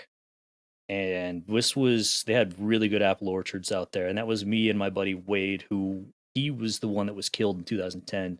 And so we actually took this picture a couple of days before he was killed. But we actually had to hike up the top of this hill looking for a cache. And it was just a gorgeous view at the top. So we took a bunch of photos hanging out up there. So you can kind of tell the different years because we're still deployed in that god awful ACU pattern. But to this day, some of the best fruit I've ever had in my life I got from Afghanistan, whether it's grapes or apples or whatever they had. Good to know. Oh, weed. hmm Whoa. That's a Barrett, I believe. That is a Barrett. That is a Barrett M107. So Did you shoulder fire it? No, I didn't shoulder fire it. It didn't work. He's got a shoulder like- left. He didn't shoulder fire it. I like my shoulders, thank you. So we don't get a whole lot of opportunity to actually play with them in the States. So when we finally got overseas and they're like, yeah, you can shoot whatever you want on the range, just let everybody know. I was like, cool. And so we went out and messed around with the Barrett all day. And so you got me and my junior guy at the time, and we were sitting around there shooting some I think we were shooting at armored doors that had been taken off of old Humvees that they put out there. And so yeah, we were just Did kind any of of it having fun pen? with it that day. Oh yeah. Oh yeah. Oh. Are you kidding me? A 50 cal? Of course.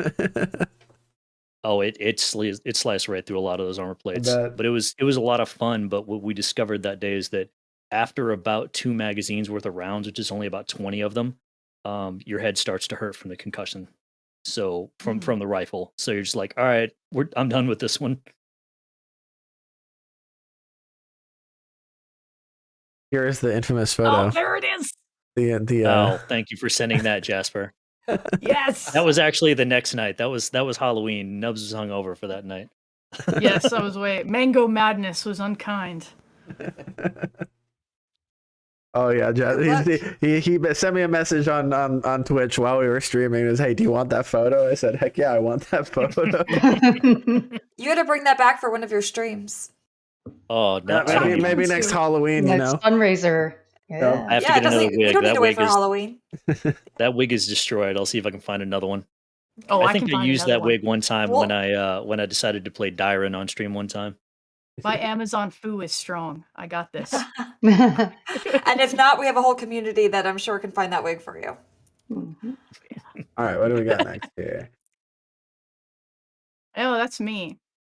I think there's Nubs Yeah. next. Yep. So we had a massive post blast mission, and we were trying to figure out what they used in it. So we were basically putting together a puzzle out of frag from the multiple pieces of ordnance, because it was a very, very large blast. It launched the turret of the Humvee about 50 meters into a canal. Wow. It's what we call a catastrophic kill. So they were it was like in the beginning of deep buried IEDs.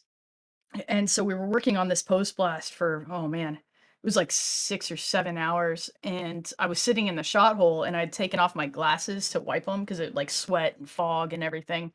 So I'm wiping them down and the LT took a picture of me, that jerk.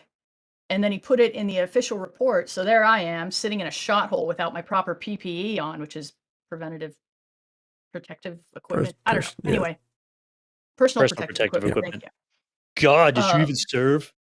God. So I thought I was going to get in trouble because command called down asking who the female in the shot hole was. And I was like, oh, I'm in so much trouble. And they're like, we want you to take more pictures. Like, what? Like, yeah, we're doing recruiting and we want pictures of you. So this is one of the recruiting pictures that ended up being on a massive poster for EOD. And they approved it 4 days before I got blown up. Yeah, I'm guessing they didn't do a before and after for recruitment on that one. Actually, they came to BAMC and asked me. They're like, can we still use this picture? I'm like, yeah, but you might not want to tell them my backstory. Oh my God. So somewhere out there's an EOD recruiting poster with that picture on it. Well, Right. it's very GQ. Like, yeah, The- it looks The good. next one, Mick took that photo. Yeah, I was making fun. I was so mad. It wasn't 2005. The camera's wrong, but that's the back of our truck. That was our Jerv. I was mad about having to take photos, so I was being cheeky, and I didn't actually lick the C4, but I pretended to. So I believe Have that, you ever licked C4? Military C4, yes, by I guess by a secondary contamination. I used the same knife that I cut C4 to cut my steak. Because we got steak Guilty one of that, night, and yeah. I was not going to miss out on that. Yeah, Right. it happens though. So I did want to give folks in chat a little bit of a heads up because so this yeah. next one, Jimmy sent this one over. It's a little graphic. This was the photo of you. Oh, it's her post blast. That's Yeah. that's her medevac photo. So I just want to give a heads up. We can skip it if you're not comfortable talking about it. I just wanted to. No, it doesn't bother me at all. Okay, for No, sure. she's the one that wanted me to send it. Okay, I just I want to make sure So, folks, in chat, you might want to look away for this one. It's a little bit. It's not too bad, but it is. It's just some got her serious face stuff scarred here. up. It's some We can show her. serious, I am some serious stuff smiling here. in it. All right, so Yeah, it's a smile. so we're gonna swap over chat. This was your warning. Just a heads up. So yeah. A little bit bad. Sorry, it's a photo of a Yeah. photo, but I am smiling. That's me on the medevac. I think I was going from Germany to the States. Right before this, another kid was on the medevac with me. He had been blown up on his 21st birthday, and my the gosh. medevac crew smuggled a beer on for him with Oh. like a bow made out of 550 cord. And I remember like looking up and like, how do I get one of those? And they were Ah. like, oh, it's his 21st birthday. And I was like, sucks. Happy birthday, bro. Oh my God, that is awesome. Okay, so I believe we have video clips next. Oh no, OF, you're up. Ominous. Hey, there she is. This Can you is zoom in? you want to Or give I us? guess Yeah, yes. I can zoom. Hold on. All right, one some second. of these they're small. They were taken back in the days of actual digital Back in the days cameras of low res. before. There we go. Yeah, We had to before scan the actual photo. cell phones. Yeah.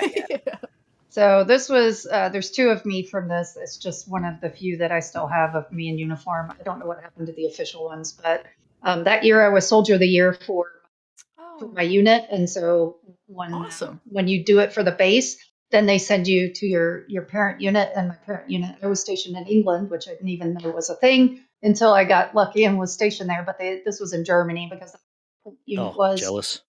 yeah. So that was we were all dressed up for that. A place? No, I knew it was a place. I didn't know there was any U.S. military. So I got extremely lucky. I thought I was going to Korea or Missouri or Iraq, See, but I'm that's not the just only where one it throwing ended up shade at going. Korea. And did Yeah. you just say or Missouri? Yeah, which would have been Missouri. just right to, Oh, or I mean, good old Iraq, Leonard Wood. Yeah. Yep. Yeah, Yeah. a lot of the people Leonard in my Wood, what a class went. poo Yeah, hole. there. Hold on, I have to. You look great. Oh, there we I go. love this. All I right. love this. Yeah. Oh, look at your hair. Oh, Okay, oh, and I this can see your was. hair. Yeah. This was later on, probably a year or two before I got out, because I was a sergeant. So that, so every year the Army, well, all the military services do that, but they have an Army ball, and so it's one of the times that females, a lot of times, in uniform, you don't get to look very feminine, and sometimes it's nice to to get to dress up a little. This was shortly before we had to wear uniforms for a bit, but then there's a point where all the females do a mad rush to the bathroom and switch into evening gowns and get to spend the rest of the night, just kind of enjoying being kind of normal again. But this is one of the ones I had that I could find that was, from an army ball one year. So, It's any consolation now, Ominous. Lovely. Most of the times now, they will let the females start in ball gowns and not have to wear their Yeah. uniforms. yeah. So, I but don't miss the heels guys anyway.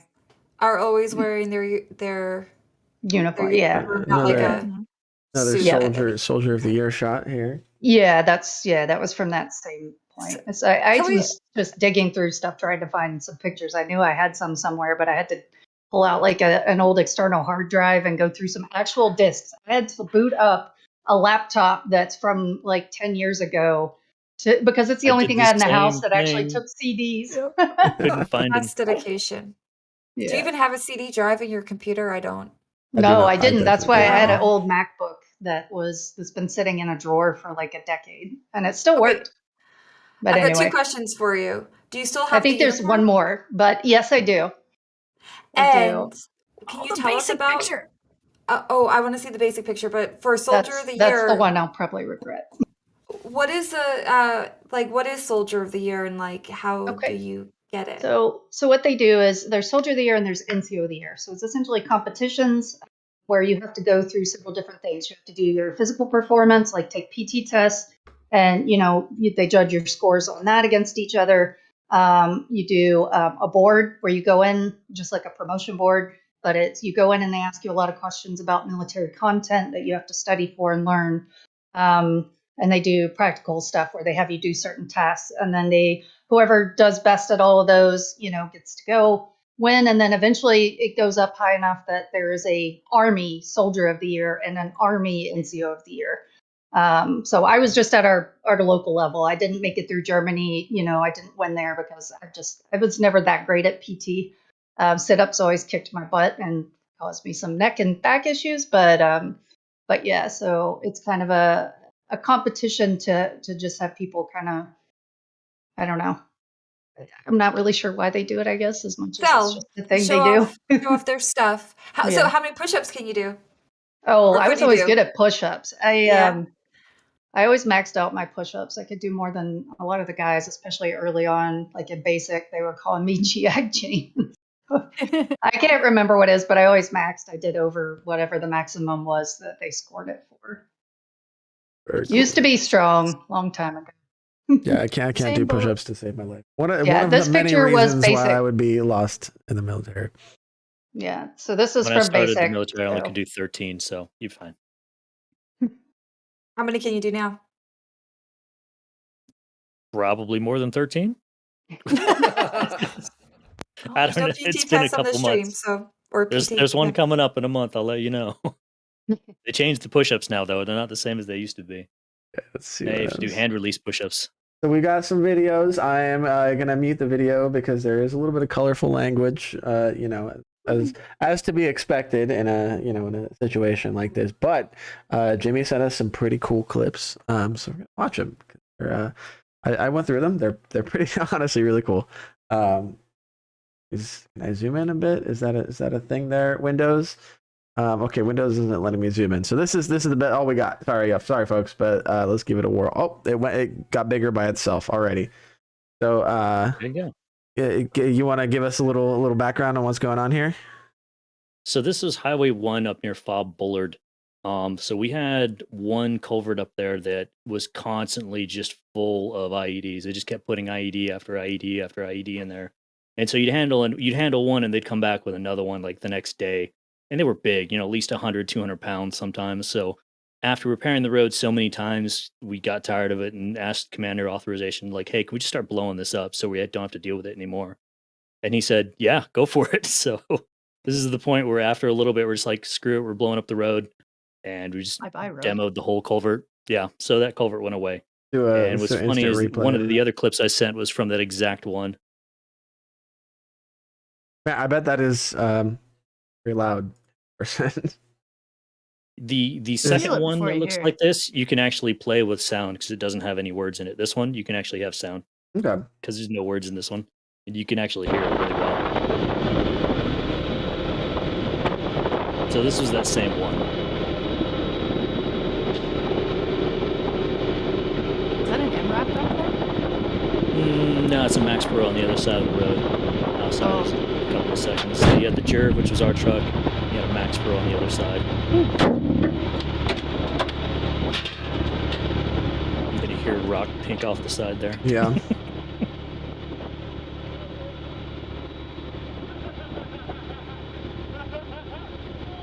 hard not to when it's controlled like that and something goes boom, nobody gets hurt. It's hard not to giggle. We're always doing video. We're Yeah. guilty. I know they say If I cool could guys don't find look at it- explosions. I look at every one that I do. Oh, I love watching them. If I could find it, we did a shot in Iraq where we got rid of a cache, and it ended up being like 27,000 pounds worth of Wow. bang at the end of it. It took us all day to build. That explosion was massive. We got a call from a fob about 5 clicks away, like, "Hey, we just heard a massive explosion. What happened?" We're like, we didn't think you'd feel that. Sorry, that was us. And then this one, this was a 2-day op that we were out on that we had kind of worked our way to this compound. We had dealt with a couple IEDs along the way. And when we got here, we found out they were essentially at a small IED factory on the inside, which factory is a strong term for pile of crap in a corner that they were making IEDs out of. And so the ANA, or the Afghan National Army at the time, was like, "Hey, can you just blow this whole building?" And we're like, "Yeah, sure." So we took all of the materials that they were using. Yeah. And so they took all the materials that they were using and put it in a pile and got rid of the whole building. And this was the result. Yeah, factory is a strong word. Yeah, that building got leveled. So how much like C4 or bomb stuff would you need to take out a factory like that? For one of that Depends on what's size, inside it. yeah, we didn't have to use a lot. I only used about 2 blocks of C4 for that because the amount of explosives that they had left there were probably over about 200 pounds. And so they had 200 pounds of their stuff that I could use. So all I had to do was put my own charge on top of it, and it all went. So it was not very much, which was good because I wasn't carrying a whole lot because that was another day where we were just walking. Yeah. All right, Ted, you are up, sir. So here we've got a shot of Ted from actually one of our articles from World of Warships. Hold on, let me grab this. I want to grab a link to share with y'all so you can check out this article about B10 that the Warships team did. I'm popping that in chat. But Ted, can you give us a little context about these photos? That's me at about 150, 160 pounds on the left, straight out of boot camp. To give you an idea, in the Marines, that's not even a real hat. There's no top of the hat. They kind of like, they put the front on you to take your picture. It's the second phase of training. You just get back from the range. They throw you in this thing. They take a picture. They say, "Don't smile." And then you're in and out of there under, I'd say, probably under 45, maybe 50 seconds at most. I feel like I've seen it. Yes. You just have the front of the jacket and just like the front, the like half part of the hat. Yeah, it hangs on you. It doesn't even sit. You strip your t-shirt off. You walk in with half your uniform, and everyone's holding their stuff in their hands, and you hand it to the guy who just went through. They throw the hat on, they adjust it so that it looks proper, and but there's no top of it, and then they take the picture. And then the second one was right before there was a 3-year NCO freeze when I was in. So I was an E3 for a very long time because of the freeze at the time. And that was, I think, 94, 90, no, I think that's 95.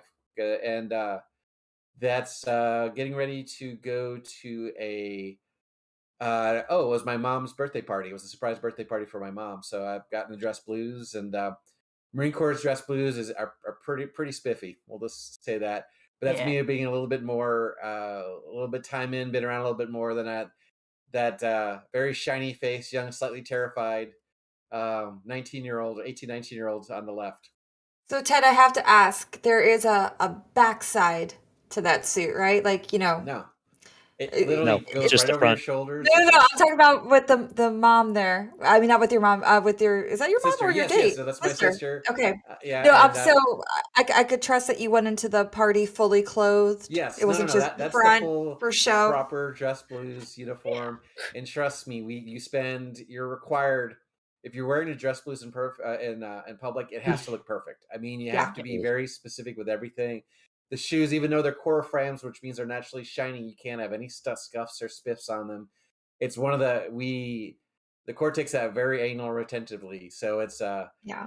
but I'm a corporal at this point because I just saw the blood stripe. I just couldn't see from that. So I was an E4 at this time. And the blood stripe is the red stripe on the right leg of my pants. You can see right there. That's signifying of an NCO in the United States Marine Corps. Okay. Very nice. Cool. I'm sure that Convince now me that's not a Marine hospital gown, Ted. That's what I was thinking. So, but I bet though with pictures nowadays, it's just a matter of having like a Snapchat or Instagram filter. Like you don't have to surprised even. that they just digitally slap it on Yeah, a they person. just stand there. We'll make your face look perfect, and yeah, the hat looks good. Snapchat filter. All right, I'm Yep. swapping I back will say over Marines to. have the best uniforms, like across all services. Those I like are some nice navy. dress blues. I like navy whites, but All right, I'm gonna. Dude, those are the so hat I can't hard to get clean. past. I think Yes. we are. Yep, that's at the end of our photos. I'm gonna swap out of show and tell mode back into our other mode, folks. We are running short on time. We're just about wrapping up here. But before we go, I wanted to chat a little bit about what y'all got going on right now. I know Ominous, you're involved with some pretty cool charity stuff.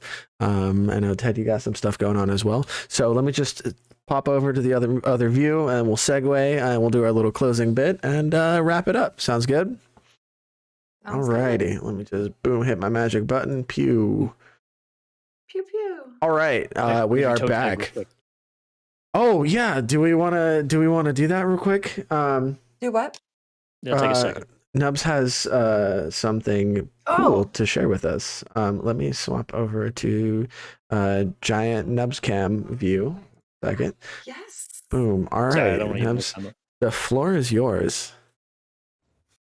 All right, so it is for show and tell also. Let me see if I can get it to where you can see it.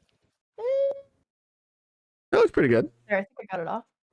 So that's my EOD Brizard that I was wearing when I got blown up, and the death tag that they sent with me because no one thought I was going to survive that. I had the American flag in there too, but I gave that to my medic as thanks for sending me home with that rather than one on a coffin. And the EOD one, I don't know if you guys can see it. I'll try to get it to. I have no elbows, so that makes this difficult. Is it glare? So you can kind of see good, some hon. of the, like the dingy Solid. bits and how it's like torn. A lot of the dingy bits, that's my blood. But I kept that with me for years. Not that I need a reminder. I was was conscious through the whole thing, but it was more a reminder of how hard everybody fought to keep me alive. It's a real testament to the guys that I worked with. But yeah, that's the little bit of memorabilia, I guess, from a time. Yeah, Your that's boomversary. Yeah. that is really cool. Remarkable. Yeah, I mean, yeah, cool. That's probably not the best choice of words, but no, that is I think it's cool. it's really interesting. Cool. Yeah. All right, so let me pop back over to. Thank you for sharing that with us, Nubs. Yeah, no, it's very cool. I'm glad we that we set up this scene because Jimmy told me that you wanted to show that. I was like, oh, that's really cool. I'm gonna set up a scene in OBS so we can do this. Okay, so sorry, I have so many You screens. gotta hit that Let me your transition. magic button. Remember, Domo? Where's the magic my button? magic button is actually a mouse click because my Stream Deck Well, bindings got all Domo messed finds up. the magic button. Hold on, let me hit it. Boom, we are transitioning Wait, I have a now. question We're for back. Tragic, Domo. I'm gonna wait. Can I say something real quick? No, you're Tragic, good. where we? Tragic, where are we at with the giveaway? Do we have you already announced the winner and I just missed it in chat, or can we announce the winner of that bundle with the Ram 2 and the Super Pershing and Patriot? If Tragic's still there, I'm gonna wait for. I'll keep an eye out in chat for what Tragic's Yeah. response. We can move on. Good chat. Tincture's got something in Discord. I saw Oh, in thank you. stream Okay. Discord. Well, while we do that, while we see what Tragic has for us in chat. Oh, okay. We actually have a winner. Okay, well then we Um, can announce that after. wiener. Okay. I wasn't sure if it has so yeah, already been first things announced. first. I wanted to take a minute for everybody to have a chance to let the people know what they got going on. You got anything you're working on right now? Any cool projects? Working with any charity stuff? By all means, feel free to plug. Now is your time. I'm not going first. I guess I'll jump out. The USO just got Good, done. The USO currently is having a 72-hour streamathon right now, but the Raise Shell event, and I'm thrilled at this amazing design by our very own Deco Noir, who's a huge part of our community. That went so well. So if you want to look for another way, that streamathon is going right now for the USO. There was also thanks to Verizon, they gave away $50,000 over 2 days for different esports events. They had some Verizon veterans playing with some of our pro players last night, and I was lucky enough to cast that along with Germ and Viral, who's a huge part of the community league community, was doing that as well. Something else I'm working on with Talk to Me Goose is taking point on it, but I'm also raising some funds for as well. It's called Operations Project Step Up, I believe, and that's with the Ontario Regimental Museum. And what they're doing is they're making accessible things like an LAV and a 113. And here, I'll hold this real quick. Yeah, Project Uplift. Project Uplift. Thank you. This is a 113 right here. And if you guys in the back, there's two places where people can stand up. They're going to put elevators in that. So say if you're a veteran who's a senior, you'll be able to still have your head out and ride around. Or if you're somebody who has, thank you, Project Uplift. Thank you, Goose. So that you can experience the same experience as other folks who've been able to ride around in these. And that's going on. As I'm proud to do part of that as well. Amazing. We learned about that at Aquino this past year. And also working on all sorts of USO for Memorial Day will be coming up as well, and other veteran charities as well. Very cool. Beta, you got straight through that very quickly.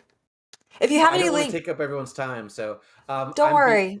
I'm BTED72 on Twitch. If you guys want to follow me there, I stream on Thursday nights normally, and then I'm on BTED72 as well on Twitter. If you're looking for to find me, and I share a lot of things on tanks. Very cool. All right, I'll try to get some links up in chat for you. Beta, if you have a link handy for that 72-hour Raise Shell stream that's going on now, that might be. Well, it's 72 hours for the USO, but I'll get that for you. That's straight off the USO's channel, but I'll get you that link right now. Okay, cool. Yeah, we could throw that in chat. Awesome. I think we should go next because I know Ominous has a lot of really cool stuff to share. Yeah. And Jimmy and I are mostly just we stream on Twitch, and the charity we do the most with right now is stackup.org. They are an amazing veteran gaming charity, which is fairly shallow pool of. I think it's them and what Operation Supply Drop are like the only two that are strictly gaming veteran charities that I know of. Fantastic organization. I can't sing their praises enough. And yeah, that's pretty much ours. Unless Leslie, do you have anything? No, I don't have any specific charity I want to shout out, but for at least the vets around, I do have one thing. Like as the last couple of years have gone on, I've realized, I need to kind of take better care of myself. And I know that some vets, especially within the community, might not take as good a care of themselves as they should. So in situations like this, it's important to have things around where you can, in a crisis, talk to somebody and get, whatever you're thinking out there so that you can try and live a little bit better life. And so I want to give a shout out to the Veterans Crisis Line, because as I get older, I'm seeing a lot of my peers start to take extreme measures to end their own lives. And that's always just crushing if, taking your own life versus calling your buddy. Yeah. So shout out to the Veterans Crisis Line. If you or someone has an issue, please contact them. 1-800-273-8255, or just call a buddy. Like whatever you got to do, just talk to someone because you're worth it. I shared a couple links in chat from one of our viewers, Armadillo78 Thank you. shared with us 2 links: stopsoldiersuicide.org and afsp.org, with a subdivision for their military and veteran suicide prevention. So those are some resources as well that y'all can check out, or share with a loved one. It might help someone going through a time of crisis. So definitely keep those handy. It's something that seriously, like, I'm not even involved in the veteran community, and it like has touched aspects of my life. So mental health is something that, like, everyone, veteran or not, military or not, everyone, by all means, like, mental health is something that we all struggle with. So being able to reach out for help, even if it's just a conversation, like Jimmy was saying, is and anything and everything and anything we can do to encourage that is something that we should all be doing. Absolutely. Thanks for the shout out on that and highlighting that, Jimmy. Absolutely. That said, so would I know on a slightly I guess lighter note, Ominous, would you? I know you got some really cool stuff going on with Austin Pets Alive. Would you be interested in chatting about that? Yeah, so the last thing to kind of tie in and then switch subjects is also watch out for each other. If you're somebody that needs help, obviously reach out, but also keep an eye on your people, on your friends. You notice they stop, socializing, they disappear on you. Don't be afraid to check in. Don't be pushy, but, let them know that somebody cares. Because you never know until sometimes it's too late, and, but 100%. yeah. But anyway, I'll do something. It's not veteran related, except that, I'm doing it and I'm a veteran. But one of the near dear causes to my heart has always been animals and trying to help them. There's tons of great organizations. Obviously, I'm looking forward to the next USO fundraiser and other things for the non-furry people that need help. But I've always loved animals, and one of the things I'm going to do is we're going to start having a stream mascot, not a digital mascot. But essentially, it'll be an animal that's some Pets Alive that say, that some of the needier ones that like a surgery that they need or a really severe condition, they need a lot of funds to try to help them get better and have a life. And so each month we'll have a different animal, and introduce the community to the animal throughout the month, and tell you about their stories, and then have focused mini fundraiser at the end of each month. Just raise whatever we can and try to, help the animals out and spread awareness of Austin Pets Alive and what they do. Because I know there's a lot of other folks in this community. They're animal lovers, and we have our furry family members. So it's something I can't volunteer physically. I can't do some of the volunteer work I used to be able to do quite yet. But this is a way that I can try to help give back, in a different aspect. So, that's kind of what. Ominous, is there a link where anyone can keep up with the activity or the activities going on with? Not yet. We're still kind of in the early coordination phases, trying to start in December, but it will be, whenever I have like the final details on the first one, it'll be on my, Discord and Twitter, which you guys had already put the links in there. That's where I'll put out announcements, and obviously on my stream and the About page, Twitch. Make sure that the info's out there. A somewhat related link that I'm dropping in chat, not directly related, but similar subject matter. We are running a donation drive for Canines for Warriors. So I'm dropping a link there in chat if you guys want to check that out. Really awesome, sort of charity initiative that we're getting involved with as well. So that, and just to dig into it just a little bit. Mm-hmm. Domo, sorry to cut you off. I just want to, before you move on to the next thing, for Canines for Warriors, the partnership with World of Tanks, you're going to be donating directly to Canines for Warriors. So like any money you put that way via the link that's in that article, that's going straight to Canines for Warriors. But as a bonus, if you do use the email address that's attached to your World of Tanks account, depending on how much you donate, will depend on how many cute doggo inspired decals and the K9 camo that you get. So, you know, not only is it going to go like to a good cause, but also cherry on top is that you can get some cute decals for in-game. And I really love you guys are doing interject this. You're taking anecdotally? two of my favorite causes and putting them together. It's awesome. Smushed. Yeah. Sorry, Wondernuts. No, you're good, you're good. I was just gonna, like, an anecdote. I had a service dog for 12 years, and she got me through the absolute hardest times. She, you know, as somebody who couldn't do a whole lot and had a whole lot of body image issues, a lot of anxiety. Remy made me feel like a whole person again. So I can't thank you enough for doing a charity like that, because that, oh, Yeah. sorry. I Oh, can't tell you how much it helps. we try to hug you right now if we could move it there. So air hugs. Virtual hug. Well, heck, Yeah.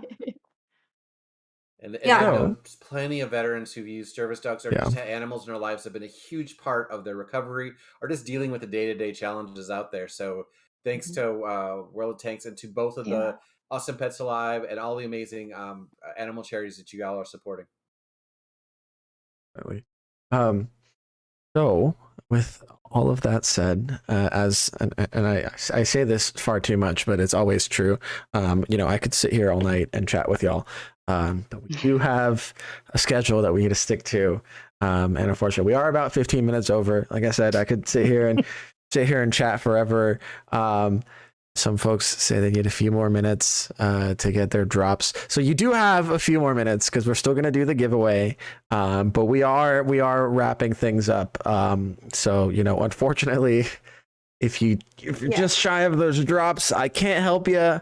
But hopefully, you know, the last couple of minutes, the home stretch here will get you your drops, folks. In the meantime, I also wanted to drop a link in chat. We have a host of missions to celebrate our veterans. They are fairly low effort missions, and they get you some pretty cool and unique cosmetics that, to my knowledge, haven't been available elsewhere in World of Tanks. A really cool style, some inscriptions, decals, stuff like that. So check those missions out. Drop in that link in chat for y'all. And then besides that, I believe I have one more link to share. Right. Commander, did we share the Watt Salute link yet or no? Yes. Okay. I mean, I did earlier in the stream and I was just about to share it now. I just shared a link. I've been sharing links the whole time you've been talking, by Okay, the way. for sure. To carry, you know, to support what you're saying. One thing that I thought you might be going to next was the history of Veterans Day, Armistice Day, Remembrance Day, how those holidays have come to be known today. The chieftain, right. yeah, there was a video that came out on yesterday on Veterans Day featuring the chieftain where he kind of gives you that history lesson. So go check that out. And then, yes, your Watt Salute program link I'm about to post. I linked the video. So Watt Salute, you know, many of y'all are familiar with it. It is our program our rewards program for veterans and veteran families. Some folks were asking in chat about what constitutes being a veteran family. I believe as long as I don't quote me on the specifics of this, but I believe as long as you are someone in your immediate family is active or has served in the military and they can provide you with the necessary documents for verification, then you are also eligible for those benefits. But you can get a free T26 E5 Patriot as long as well as one of my favorite styles in the game, whose name I forget, but it's essentially a bunch of American flags plastered all over a tank, and it looks awesome. So by all means, check that stuff out. It's through ID.me, which works with the VA. It's a verified, legitimate organization. Yeah, it's a third party, so we don't get any of your information. And you know, it's a legitimate organization that has done all kinds of this stuff before. So they get you verified, and then they basically send your like verification status over to us, and we get you your benefits. Plus, I think they have all kinds of discounts and all kinds of goodies as well involved with ID.me. So check that out. Reposting that link in case I missed it. And Domo, just said one more thing. Don't drag your feet on this. If you're not a member of the Watt Salute program and you feel like you should be, you think you are eligible, go get verified ASAP, because that free Patriot, I'm pretty sure that offer ends on December 1st. So it's like a special offer for the month of November for existing or new members of the Watts Loot program. So do it quick, get it done if you think this is a program for you. So This page is pretty cool, without and it's further free. ado, I think we're ready to announce our giveaway winner and then do our raid. Question for you, Commander. Domo, can I raise my hand and ask something real quick? Oh, It's yeah, okay of if I drop course. a link Yeah. By to, all means. Okay, this is going directly to the Wounded Warriors Canada is kind of taking front point on this, but that is the Project Uplift that we were discussing earlier, and I just dropped the link right there. So sorry to interrupt, but I wanted to make sure we. Oh no, you are all good. All right. Yeah, that's Wounded Warriors Canada is working with our friends at the Ontario Regiment Museum on that project, right? Yes. Cool. As well as Very a couple cool. of universities up there too. Gotcha, right. Good. Sorry, I think I cut you off there, but yeah, no, I totally agree. No, it's an amazing project. Definitely check it out. I know it's a project that's very near and dear to the hearts of many of the volunteers who work as part of the team at the Ontario Regiment Museum. So it's definitely something worth checking out and worth getting involved with, and potentially donating to if you're able to do so. So now. At the moment everyone has been waiting for, we announce our giveaway winner. Are we ready? Oh yeah. All right. Right, everyone? We're ready. Yeah. All right. Absolutely. So I'm going to roll. post it in chat as well. Sure thing. I'm going to post it in chat as well, just so folks can see. And in case I mispronounce the name. Rigged. And what are they Jets was winning? already saying Domo? rigged. I think it's a Tragic Lost Mystery Prize. No, Domo doesn't listen to anything that I say or write. It's a special bundle. The special It's a bundle. Hold on, special- I'm it's looking. not a tragic. Giveaway. To enter, our viewers must complete a Gleam.io. We will give away one bundle, and our guests will be given a bundle to give away via their channels. And what's in the bundle? It says it there. It I doesn't. said it earlier twice. Oh, it Yes, includes. does. It is a special bundle that includes the Ram 2, the Patriot, and the Super Pershing with the General America style. My reading comprehension is not great. I apologize. It's a Friday. Everyone's drops. Exactly. So, Really yeah. only Friday? Oh, So, Only Friday. I don't know if we shared that with you guys, but yeah. We did. So we Twice. okay. Well, I'm not great at paying attention. I'm the big picture guy. You're pressing all the buttons. Yeah, I'm the big picture guy. You are, the details. detail oriented, the technical expert. So yeah, all of y'all will also have a bundle to give away on your channels. Nubs, I know you don't play tanks, but if you want to run a giveaway, you're welcome to do so. Or we, if you guys want to do like yeah, so but that said, make sure you guys follow them on Twitch, so that you can tune in and you have another chance to win the giveaway. If you're not our winner, and our winner is SP Steph. SPSTEPH. SP Steph. So congrats, SP Steph. Please send if you could send me a PM on Discord or on Twitch, just so I can tragic. tragic. You're Yeah, out I there, mean let us know by breaking the tragic already monitor. has your info. But Oh, perfect. yeah, just to make sure nothing gets missed, please send one of us a message. Again, congrats on winning the giveaway. Still rigged. And let's see, who are we gonna rate? And good So luck. I have a question for you, Commander. Do you have access to a restream chat, because it logged me out and I'm not sure if I can make a raid happen as a mod? I do. on I the do have channel? access. Do you know who we want to raid? Yeah. Should we So I know okay. some folks recommended Sophie. However, I see Sophie has a very sizable audience already. She's amazing, but I do want to show a little bit of love for someone who might not have as many viewers, but is also in our CC program. I know he's coming back from a bit of a hiatus. So I actually have someone in mind. No, I have someone in mind. I would like to raid Muscles 1 TV. Muscles is an awesome CC. He makes really cool competitive content, and I want everyone to give him a very warm Sherman Gang welcome. So Okay. that said, Commander, I am going to send you a PM on Discord real quick.